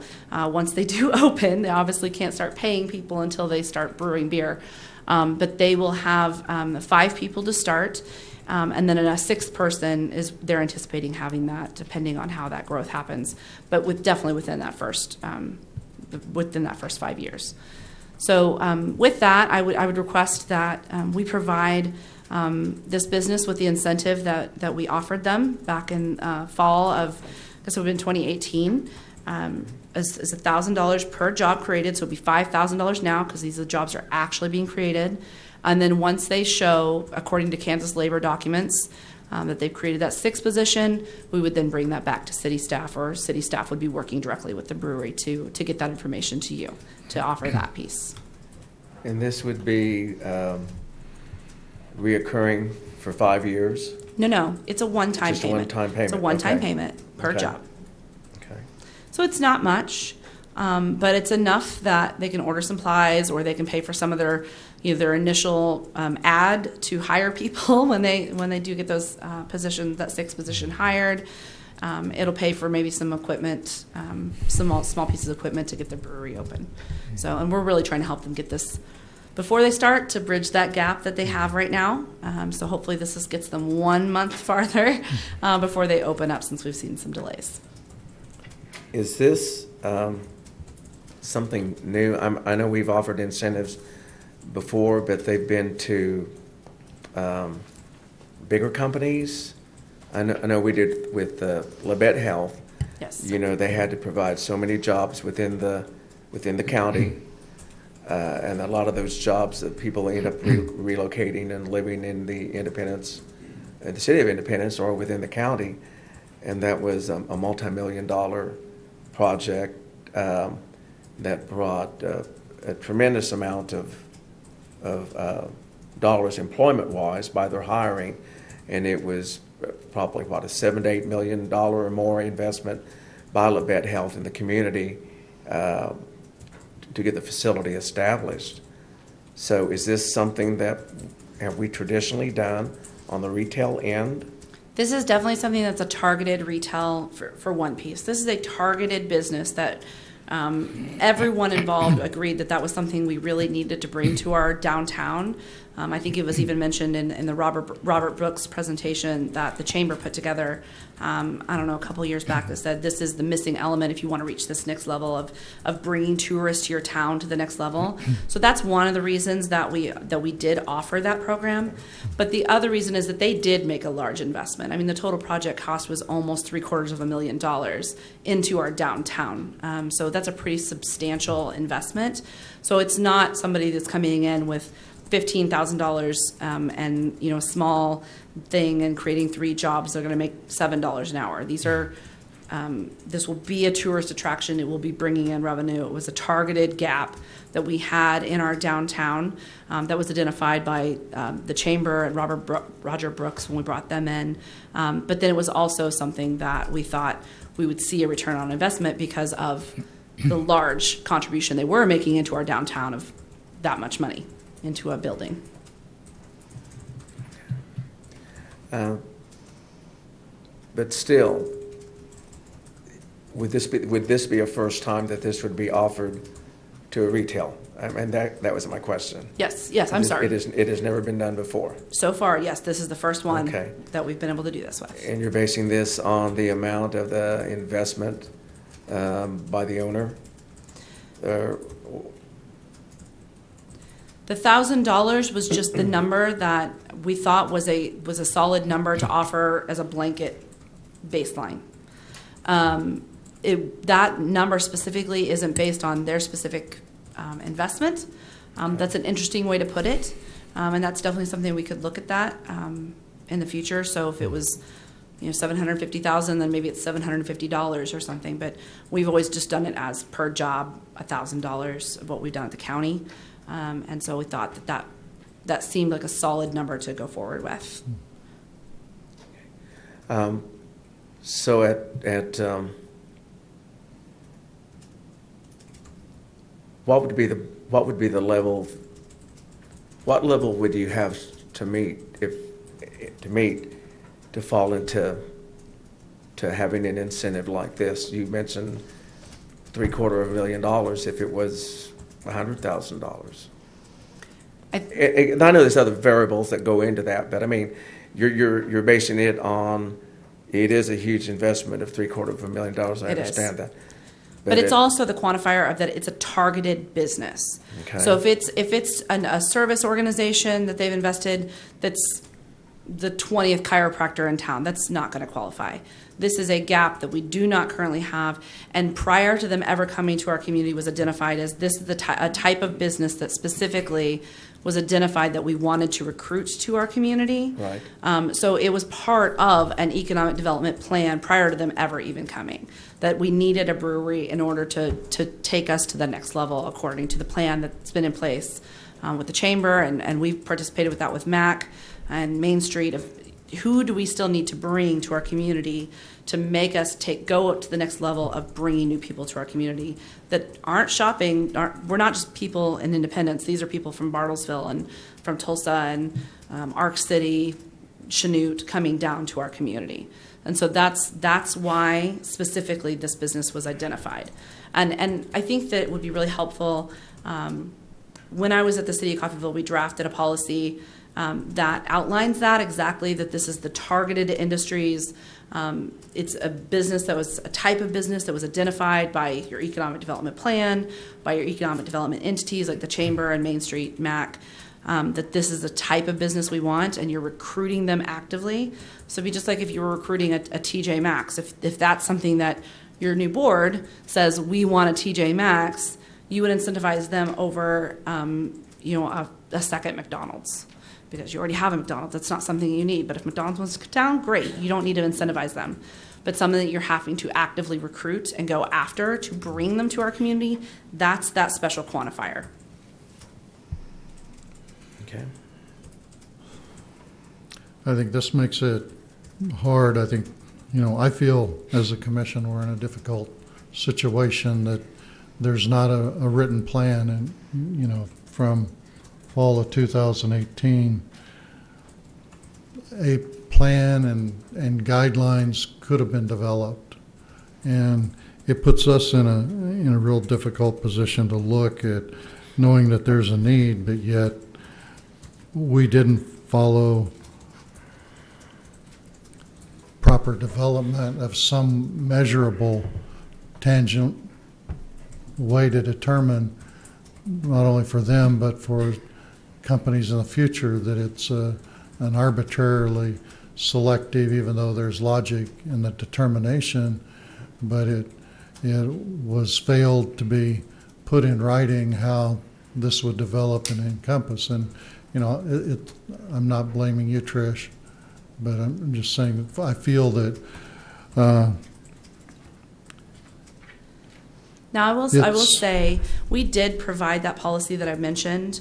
It's been a couple years that I provided that policy to our former city manager, Craig Whitehead, and I did think that he provided that to you, but I apparently was mistaken. So, but I'm more than happy to send you the email and to send to Kelly the email that I sent to him. I'm sure I've got it somewhere in my sent files. But it's a large file, so maybe he didn't receive it. But it was a pretty big file that said, here's the targeted industry, the retail incentives that we would offer, and it outlined manufacturing incentives as well. The city did there, again, with the help of Bartlesville, actually helped us craft that. And then it also outlined programs that the state has for housing, energy efficiency programs, all the different tools that we mentioned earlier are in that booklet. So it's a pretty large, substantial document. So I don't know if he maybe didn't go into the detail of what that was, if he did ever present that to you or not. I don't get a chance to come to every commission meeting. This was the first time Okay. when we saw the packet, or I think when we talked last Friday, you mentioned that was the first time that I had heard it. And like I said, I'm very happy to pick that ball up and run with it, because it sounds like that was dropped at some point, to work with Kelly to figure out what that works for moving forward, to make sure that you guys do have that in writing. Well, to me, it's like everything's been established and set, and then we're here to either approve it or deny it. That we didn't have, but everything was set prior with any knowledge given to us. So it's like puts in a position that if we do and if we don't, I mean, it puts us in a peculiar situation that we sometimes find ourselves from time to time. It would have been nice if we would have had knowledge of this ahead of time, and even the fact that a commitment was already made prior to proceed with this and to authorize this without us having knowledge of it. So it just puts us a little behind the 8 ball, because now, depending on how this goes, we're either, going to be wearing a white hat or we're going to be the bad guys. well, I just don't like the fact that this was all set up and finalized without us having any knowledge, and now we're here to say, well, you need to sign off on this. And it is looking at a program or a policy that we're trying to establish that, just on, it's beyond the day-to-day operation, and it required our involvement.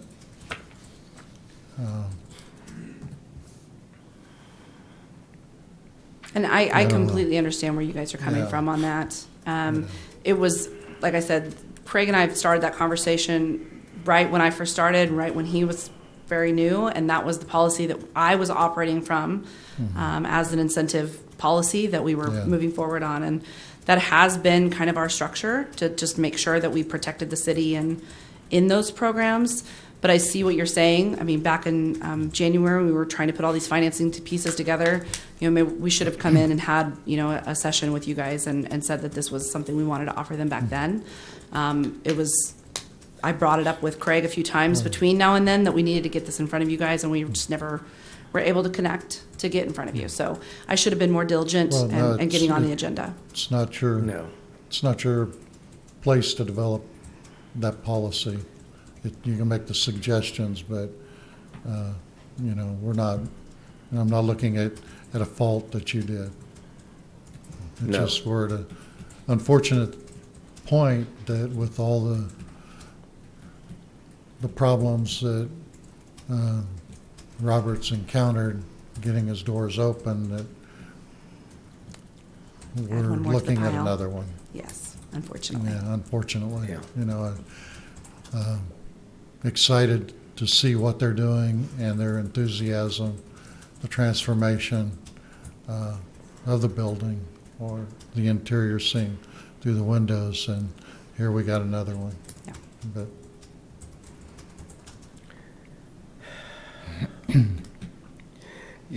I would like to see this all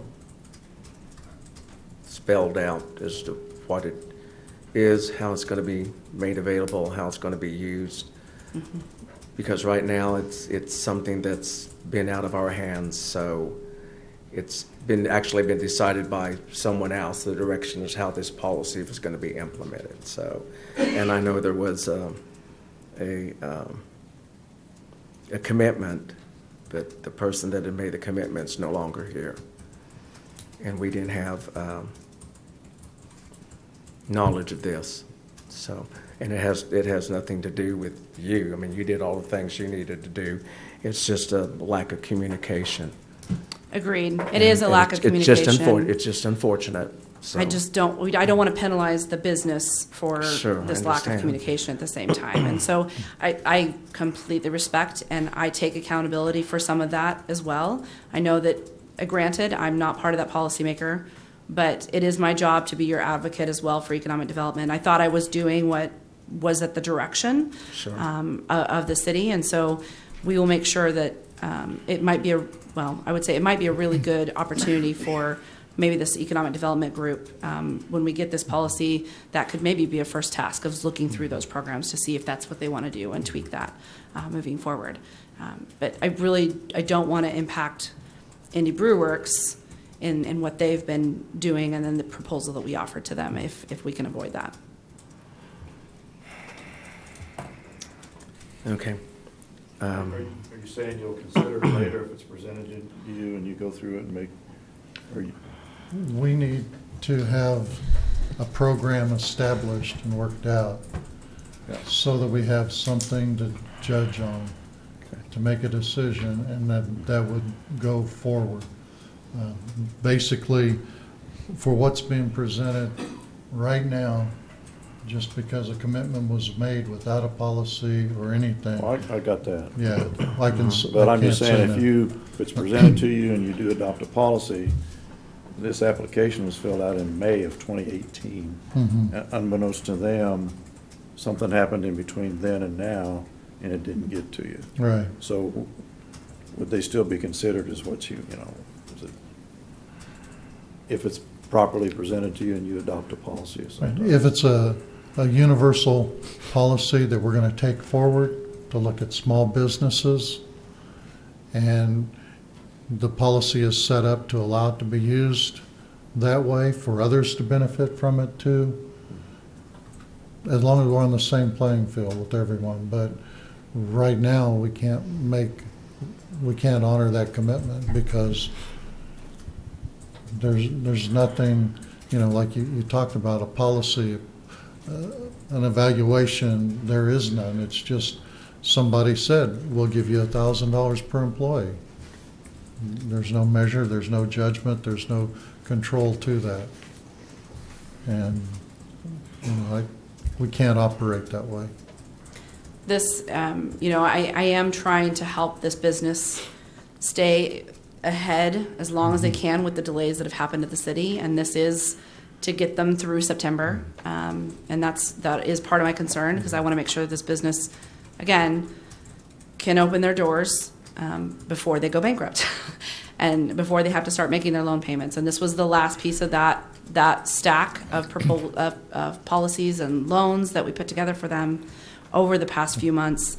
This was the last piece, and I was hoping that this piece could cover this last 4 weeks to get their doors open with some of the delays that have happened here, to make sure that they can stay afloat. And so that is part of this, is that normally we would wait even until those people are hired, but we are trying to go a little ahead of what even the policy that I thought was in place, so that we can help this business stay open given what's been happening. I understand all that, but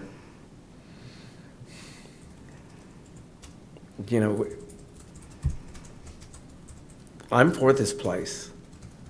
I can't wait to sit down, and my beer range is from light to dark and nothing in between. So it's nothing, I don't have anything against this happening. I want to see it happen. I think it's great for the city of Independence. It's just unfortunate that there have been a series of events that have happened and hey, I got broad shoulders. makes it appear like I'm against this, and that's further from the truth. There's just some series of events that have happened that put us in, as commissioners, in a difficult position.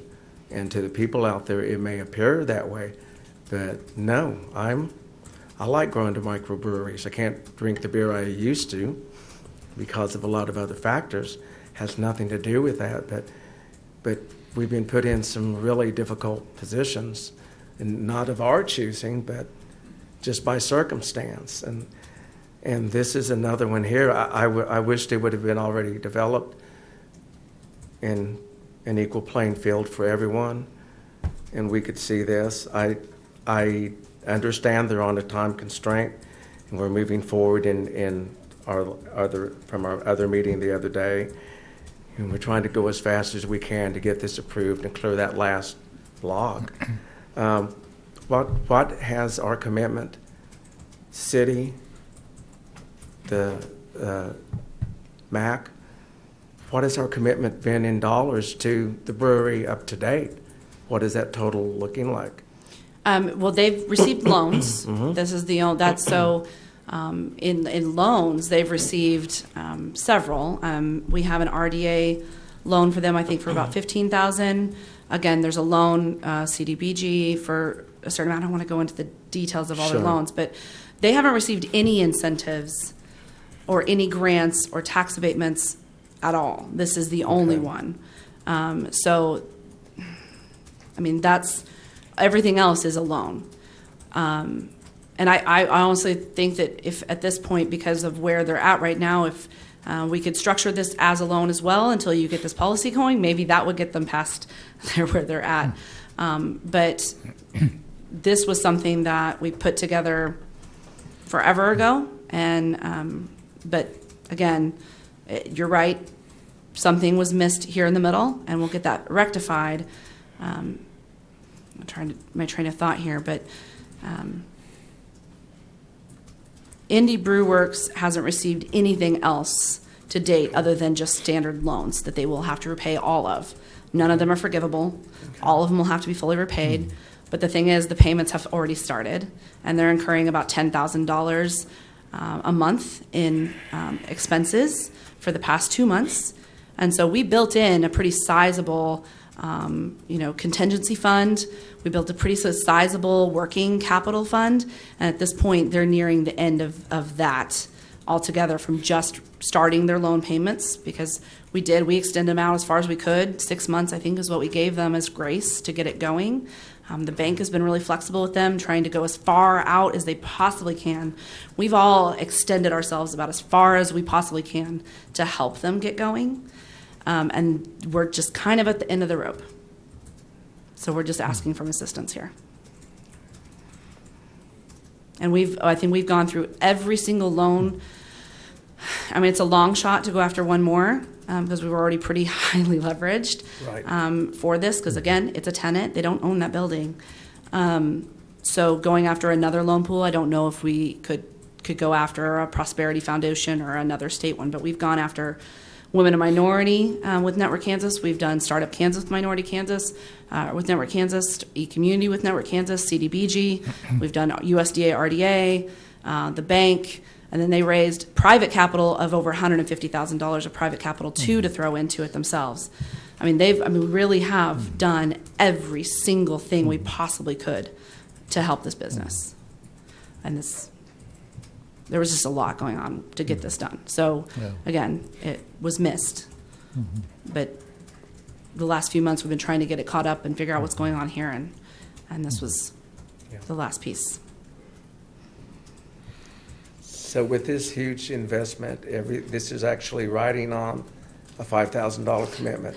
Because we're almost 3 months delayed. Yeah. And the $5,000 will buy them how much more time? It'll pay their loan payments for September. Basically, it'll help them go one more month of paying that $10,000. It'll get them, because it'll use up the rest of their operating working capital, that $10,000 a month. And then this $5,000 will get them to where they can do that and get into September, and so they can hopefully be open by October 1 when all those payments start come up again.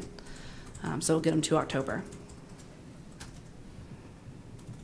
And hopefully, pray to God, that everything is going swimmingly after this, and they do open, and October 1, everyone can come in and have a grand party, and we all have a great time at Neowalla.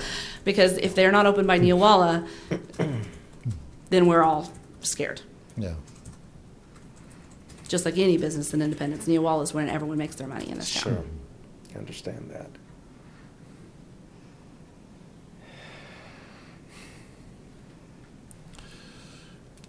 But I guess in a way, I mean, if you're saying who's got skin in the game, like I said, we're heavily leveraged. The bank has the first loan on all of the equipment. We are all in a shared collateral position of all of us nonprofit entities that loaned out this fund, including the county and MAC and several other entities at the state. We are all in a shared collateral position because we believed in this business and we want them to go forward. And so we do have some skin in the game in that. We would lose most of our revolving loan fund if this goes belly up.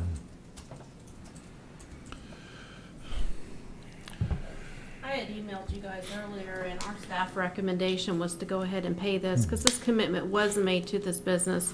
It is not their fault that this, a set policy wasn't made. I don't think that they should be jeopardized for that. Trish and I will work together, and we will get this policy for going forward on others. But I don't feel like it is fair to basically take away a deal that they were already offered that, was offered in good faith. Yeah, it's not fair to them. You're right.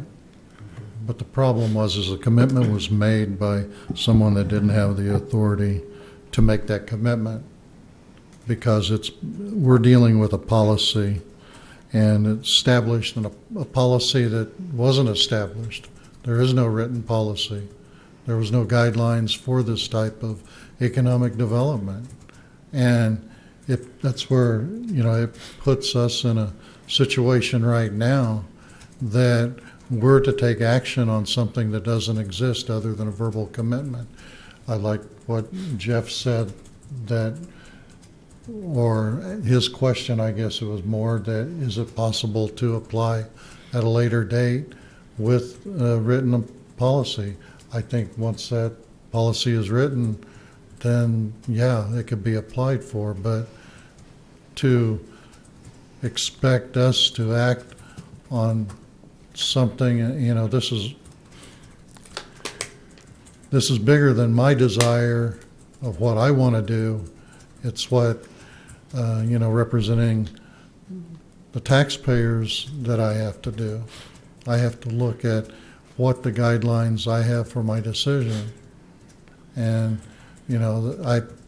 I hate that they're in this situation, but I have to look at what I feel my obligation is to the citizens and the tax money, that without a written policy, I can't authorize that payment. No matter what I want to do, there's no guidelines that say anything. So, it's unfair to the bots now, and it's just as unfair to ask us commissioners to authorize something that we knew nothing about, that was offered that we knew nothing about, and make a vote on a policy that doesn't exist. I will get with Trish. We will get this policy, and we will get it back on your agenda as soon as we can so we can get this rectified. Will that work for you, gentlemen? Yes, we go through the process of reviewing the policy, but don't put the blame on us. No, we did no, not create no. this I'm not situation. I'm not putting the blame on you. I'm just trying to figure out a way to get it rectified as soon as possible. So if we work together on this policy and bring it back to you guys and put it on an agenda as soon as we can, will that work for you? Yeah, we'll look at it and I'm Go just through trying it. to figure out a way to problem solve this, because I wasn't involved in those initial conversations Sure. either. Right. So, I just, Well, we're all looking for a solution we all right want the now. same result. And, yeah, Right. we do. So, we do. So let's we work want a together policy and, that can go forward for other businesses too, and benefit exactly. the community. Right. So I'll get that from Trish. We will work on that. We'll get it to you. In fact, we'll send drafts out to you before, so you have Okay. time to review That it. helps. And we'll work together, and I'll talk to each of you individually. If you have certain concerns, we'll try to get it worked out, and we'll get it back on as soon as we can. Yeah, well, we're going to have, We have 2 commission meetings next week, and right, and then in 2 weeks, another commission Yeah. meeting, and so we have and several we're not meetings. opposed to calling And I special meetings. And I appreciate that. I really do. So do we too. will work Thank you very together much. on this, and we will get this resolved, right, Trish? Absolutely. Okay. Yep, All we'll right. get this Thank fixed. you. I think Thank that's you. a great way to do this. That way everyone will see what the policy is and that we follow whatever it is we decided to adopt, and that we can move forward rather than just committing something that we really didn't have any understanding of. And I don't want to do that. And who knows, maybe the ultimate benefit, hindsight, we have 5 new businesses say, hey, this is an exciting program, and Independence is really thinking forward, and we recruit some more from Bartlesville. Well, exactly. 'Cause once we have it, we need to advertise that we have it. And Exactly. It could create some additional opportunities. Right, Okay. right, because right now, this is the only one that knew about it, and who knows what other businesses would have been interested or been able to benefit from a policy that was available. Right. All right, thank you very Okay. much. Thanks. Ladies, thank you. Thank you very much. All right, moving on. Reports. A, brush pickup report. And I think, Mike, I just had a question, and my question that people continue to ask me is that the brush that for some reason their neighbor or whoever just never gets around to calling in. So I said I would ask and get an answer from you, so. I wanted to point out the last time we talked about brush was a couple months ago. Street Department was down about 3 employees. Yep. They're fully staffed. We're playing catch up, doing the best we can. Sure. I've been letting people know that we are short people, Yeah. Well, we're- so I've been trying to tell them. We're so. flush now. Good. Okay, it's good to hear. Okay. What we're doing right now is we're operating 2 brush trucks daily, and that's 1 man per truck. And each truck is assigned to an area utilizing the leaf pickup map, because the guys down there know that map. We use it in leaf pickup, and it's just easy. You're in area 1, 2, 3, whatever. They know it goes from street to street, south of Main, whatever. And the truck drives the streets and the alleys, picking up the brush that they can handle. And I need to point that out. This is the leaf map, and those dates are from last year's leaf pickup, I believe. Now, the large piles, they'll write them down and bring those back with them, and then the supervisor will put those together in an area, get an operator and a truck operator outside of those 2, because those guys are driving small trucks that we don't use the loader to pack those down, because that's not a good thing. But want to tell you that the loader can't go out and do brush every day. It's got other things to do, and so does the operator. We got potholes, drainage, signs, alleys. But we do have 2 people on brush, and doing everything that they can handle. And what we got going on right now, and this was Wednesday before it rained, 2 employees are painting around the schools, getting crosswalks, the yellow line. Have 2 employees mowing, and that's nuisance lots, right-of-ways, city lots, all of that. Now, rainy days, we add additional people to the brush pickup, because it's not pouring down like it was this morning. They can still pick up brush. Water's not going to hurt them too bad. But anyway, when they go out in these areas, following the leaf map, one guy will go in one area, one guy will go in another area. I don't bunch them up, because then they're just following each other around or whatever. But then he don't get that done. He goes back the next day. He knows where he's at, and what they're doing. If there's any work orders for that area, they will take them with them. But they go down every alley and every street, picking up what they can handle. And that's how we're going to catch up and how I want to see it done. So Okay. I hope that answered your question. Yes, that does, and hopefully the people that watch this and listen to this will understand that too. Right. Because that was I think the main concern that they had, because it wasn't that brush wasn't being picked up, it's just the unreported, it just seemed to languish, and that's what they were wondering. Well, they were in my neighborhood and picked up, because I called and Joe called and Mary called, but Right. Bob never did, and it's still sitting there, Right. 3 months later. So, and to get people to call in, it's just a simple thing to do. But you can put it on a T-shirt and give everybody a T-shirt in the town, and I guarantee you there'll be somebody that won't get it, and they just won't call in. They'll forget. Well, yeah. They won't think about that, and I realize that. stuff Let's do the happens. T-shirts, though. I realize that. Okay, well, I like that let me idea. find a vendor. And that, So great. I'm glad to hear that. right.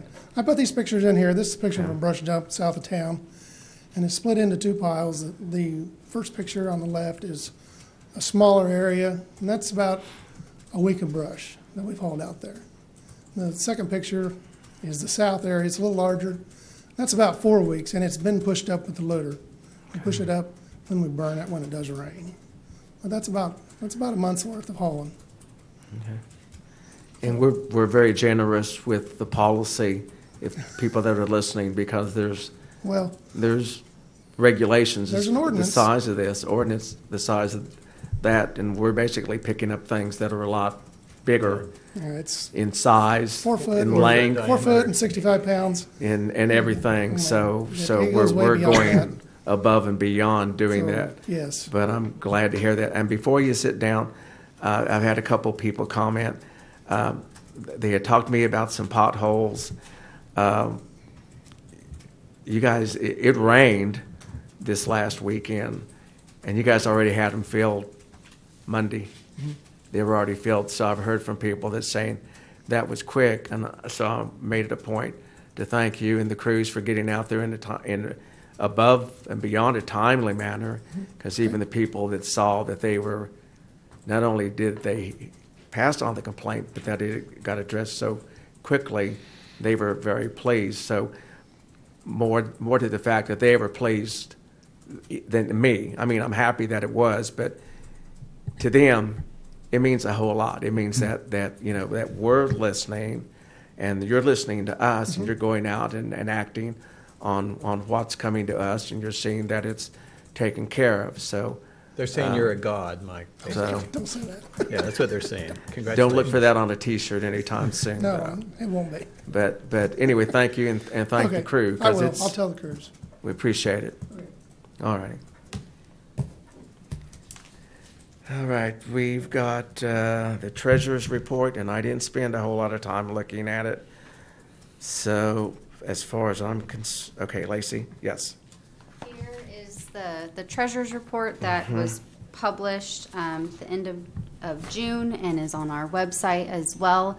And I have also sent you all an email detailing, giving an explanation of all of the funds in the red, but I can go through those quickly again. We'll basically just read off my email. Fund 10, the water treatment plant upgrade. I am reviewing the drawdown documents, and I anticipate submitting those and having our first drawdown in early to mid-August. So it's on the way.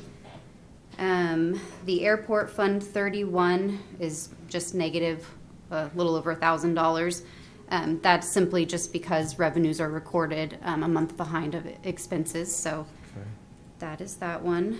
Fund 69 is the airport 422 runway, and the reimbursement documents have been submitted. We are just pending the payment.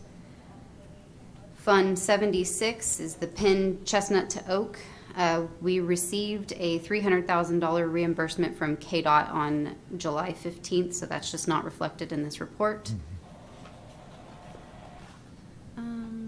Fund 88 is the fuel system upgrade, and we are anticipating a $66,000 reimbursement from from a grant, and then we also, there is a remaining balance, which will be transferred from an overfunded fund. And then Fund 96, the Peter Pan. Excuse me, from which fund? I've, on the email that I sent you, I designated Fund 32. There's another airport project that was Okay. overfunded. Yeah. So it'd just be a transfer to close out, to zero out the fund and close it. Fund 96 is the Peter Pan Geometric Fund. This fund has collected numerous Peter Pan projects, and I think that's kind of what has made this confusing. But this is for, the balance, I believe, is the new Peter Pan project, which I refer to as the second extension. And this will be reimbursed by Montgomery County and Labette in the interlocal agreement that we will set up for their portion of it. This was a collaborative effort. And I'm working on a spreadsheet that'll track and break down the costs so that it's easier to see. Okay. So, and that is all of the funds that are shown in the red. Do you have any other questions? Thank you for doing this. This really helps. You know, it's concise. That's mainly where the questions have always been. And, you know, I think it's a benefit instead of just mailing out the report to us or just publishing it. It gives us information on what's going on. Sure, absolutely. Thank you. Yeah. Yeah, thank you, Lacey. All right, let's see here. We're moving down the road to city manager comments, commissioner comments. What do you got? I have a picture of a beautification project downtown. I saw Before that. and after. Just had to show that, didn't you? I was, yeah. It's a huge difference, It really. makes a huge You difference. can actually see the building. Yeah, it was a terrible placement for a pole, and it really didn't need it. It was just holding up that particular Crazy. service. Mm-hmm. Yeah, well, yeah, probably that too, maybe, Wall still there? maybe. So, good. I'm glad that took place. Commissioner comments, gentlemen. None for me. Leonard? We already talked about the advisory board, Economic Development Advisory Board, so we're going to go ahead and advertise those. The question about the Economic Development Strategic Planning Session that had been selected, but is that going to be put on hold, or can it be put on hold till we get the Economic Development Advisory Board so they could benefit from that? Sure. Okay. I wasn't for sure where the sequencing of that was. Remember, I think a consultant was actually hired for that strategic plan already, but if we're going to have the advisory board, it would be beneficial to let them start tying in with this and then look at what was presented by Retail Strategies. It would give them some good tools to look at. So, okay. Just update. I don't know if you saw that we had received the contract from Pool Fire Protection, and it was signed and returned to them. They're going to begin their review and then schedule a time to come and do on-sites. They had requested some photographs, if any were available, of during construction and one party wall, but they are moving ahead. Great. That's all. That's great news. The only thing I have is, gentlemen, you were sent from Nikki Harrison of the League a LEAPS administrative questionnaire to fill out, and I'm assuming everyone has filled theirs out and ready to. She told me that was really one person was going to do that. I called her and asked her about that. Oh, you She did? said- Yeah. She said we had Oh, designated okay. you as the point of contact, so you were going and to I fill it out. understood it that each of us were going to That's fill not what one she told out. me. Okay. Not on that one. There's another survey coming that each of us will do. Okay, that I guess that I wasn't sure of. Okay. I think there's a couple questions in it. When I talked to her, she said that we needed to give input on, but basically, it's a contact Okay. person and it Okay. tells you. So I need to call her tomorrow morning, then to let her know that I've Okay. got this and get this to her, so she can work off of that. So, okay, that was a misunderstanding on my part. Okay, that's it. That's all I've got. The most enjoyable time of the meeting has arrived. Adjournment. I make a motion that we adjourn. Do I have a second? Second. All in favor signify by saying aye. Aye. Motion carries. Thank you for being here today. Lisa, thank you for being on the P&Z. Good luck to you.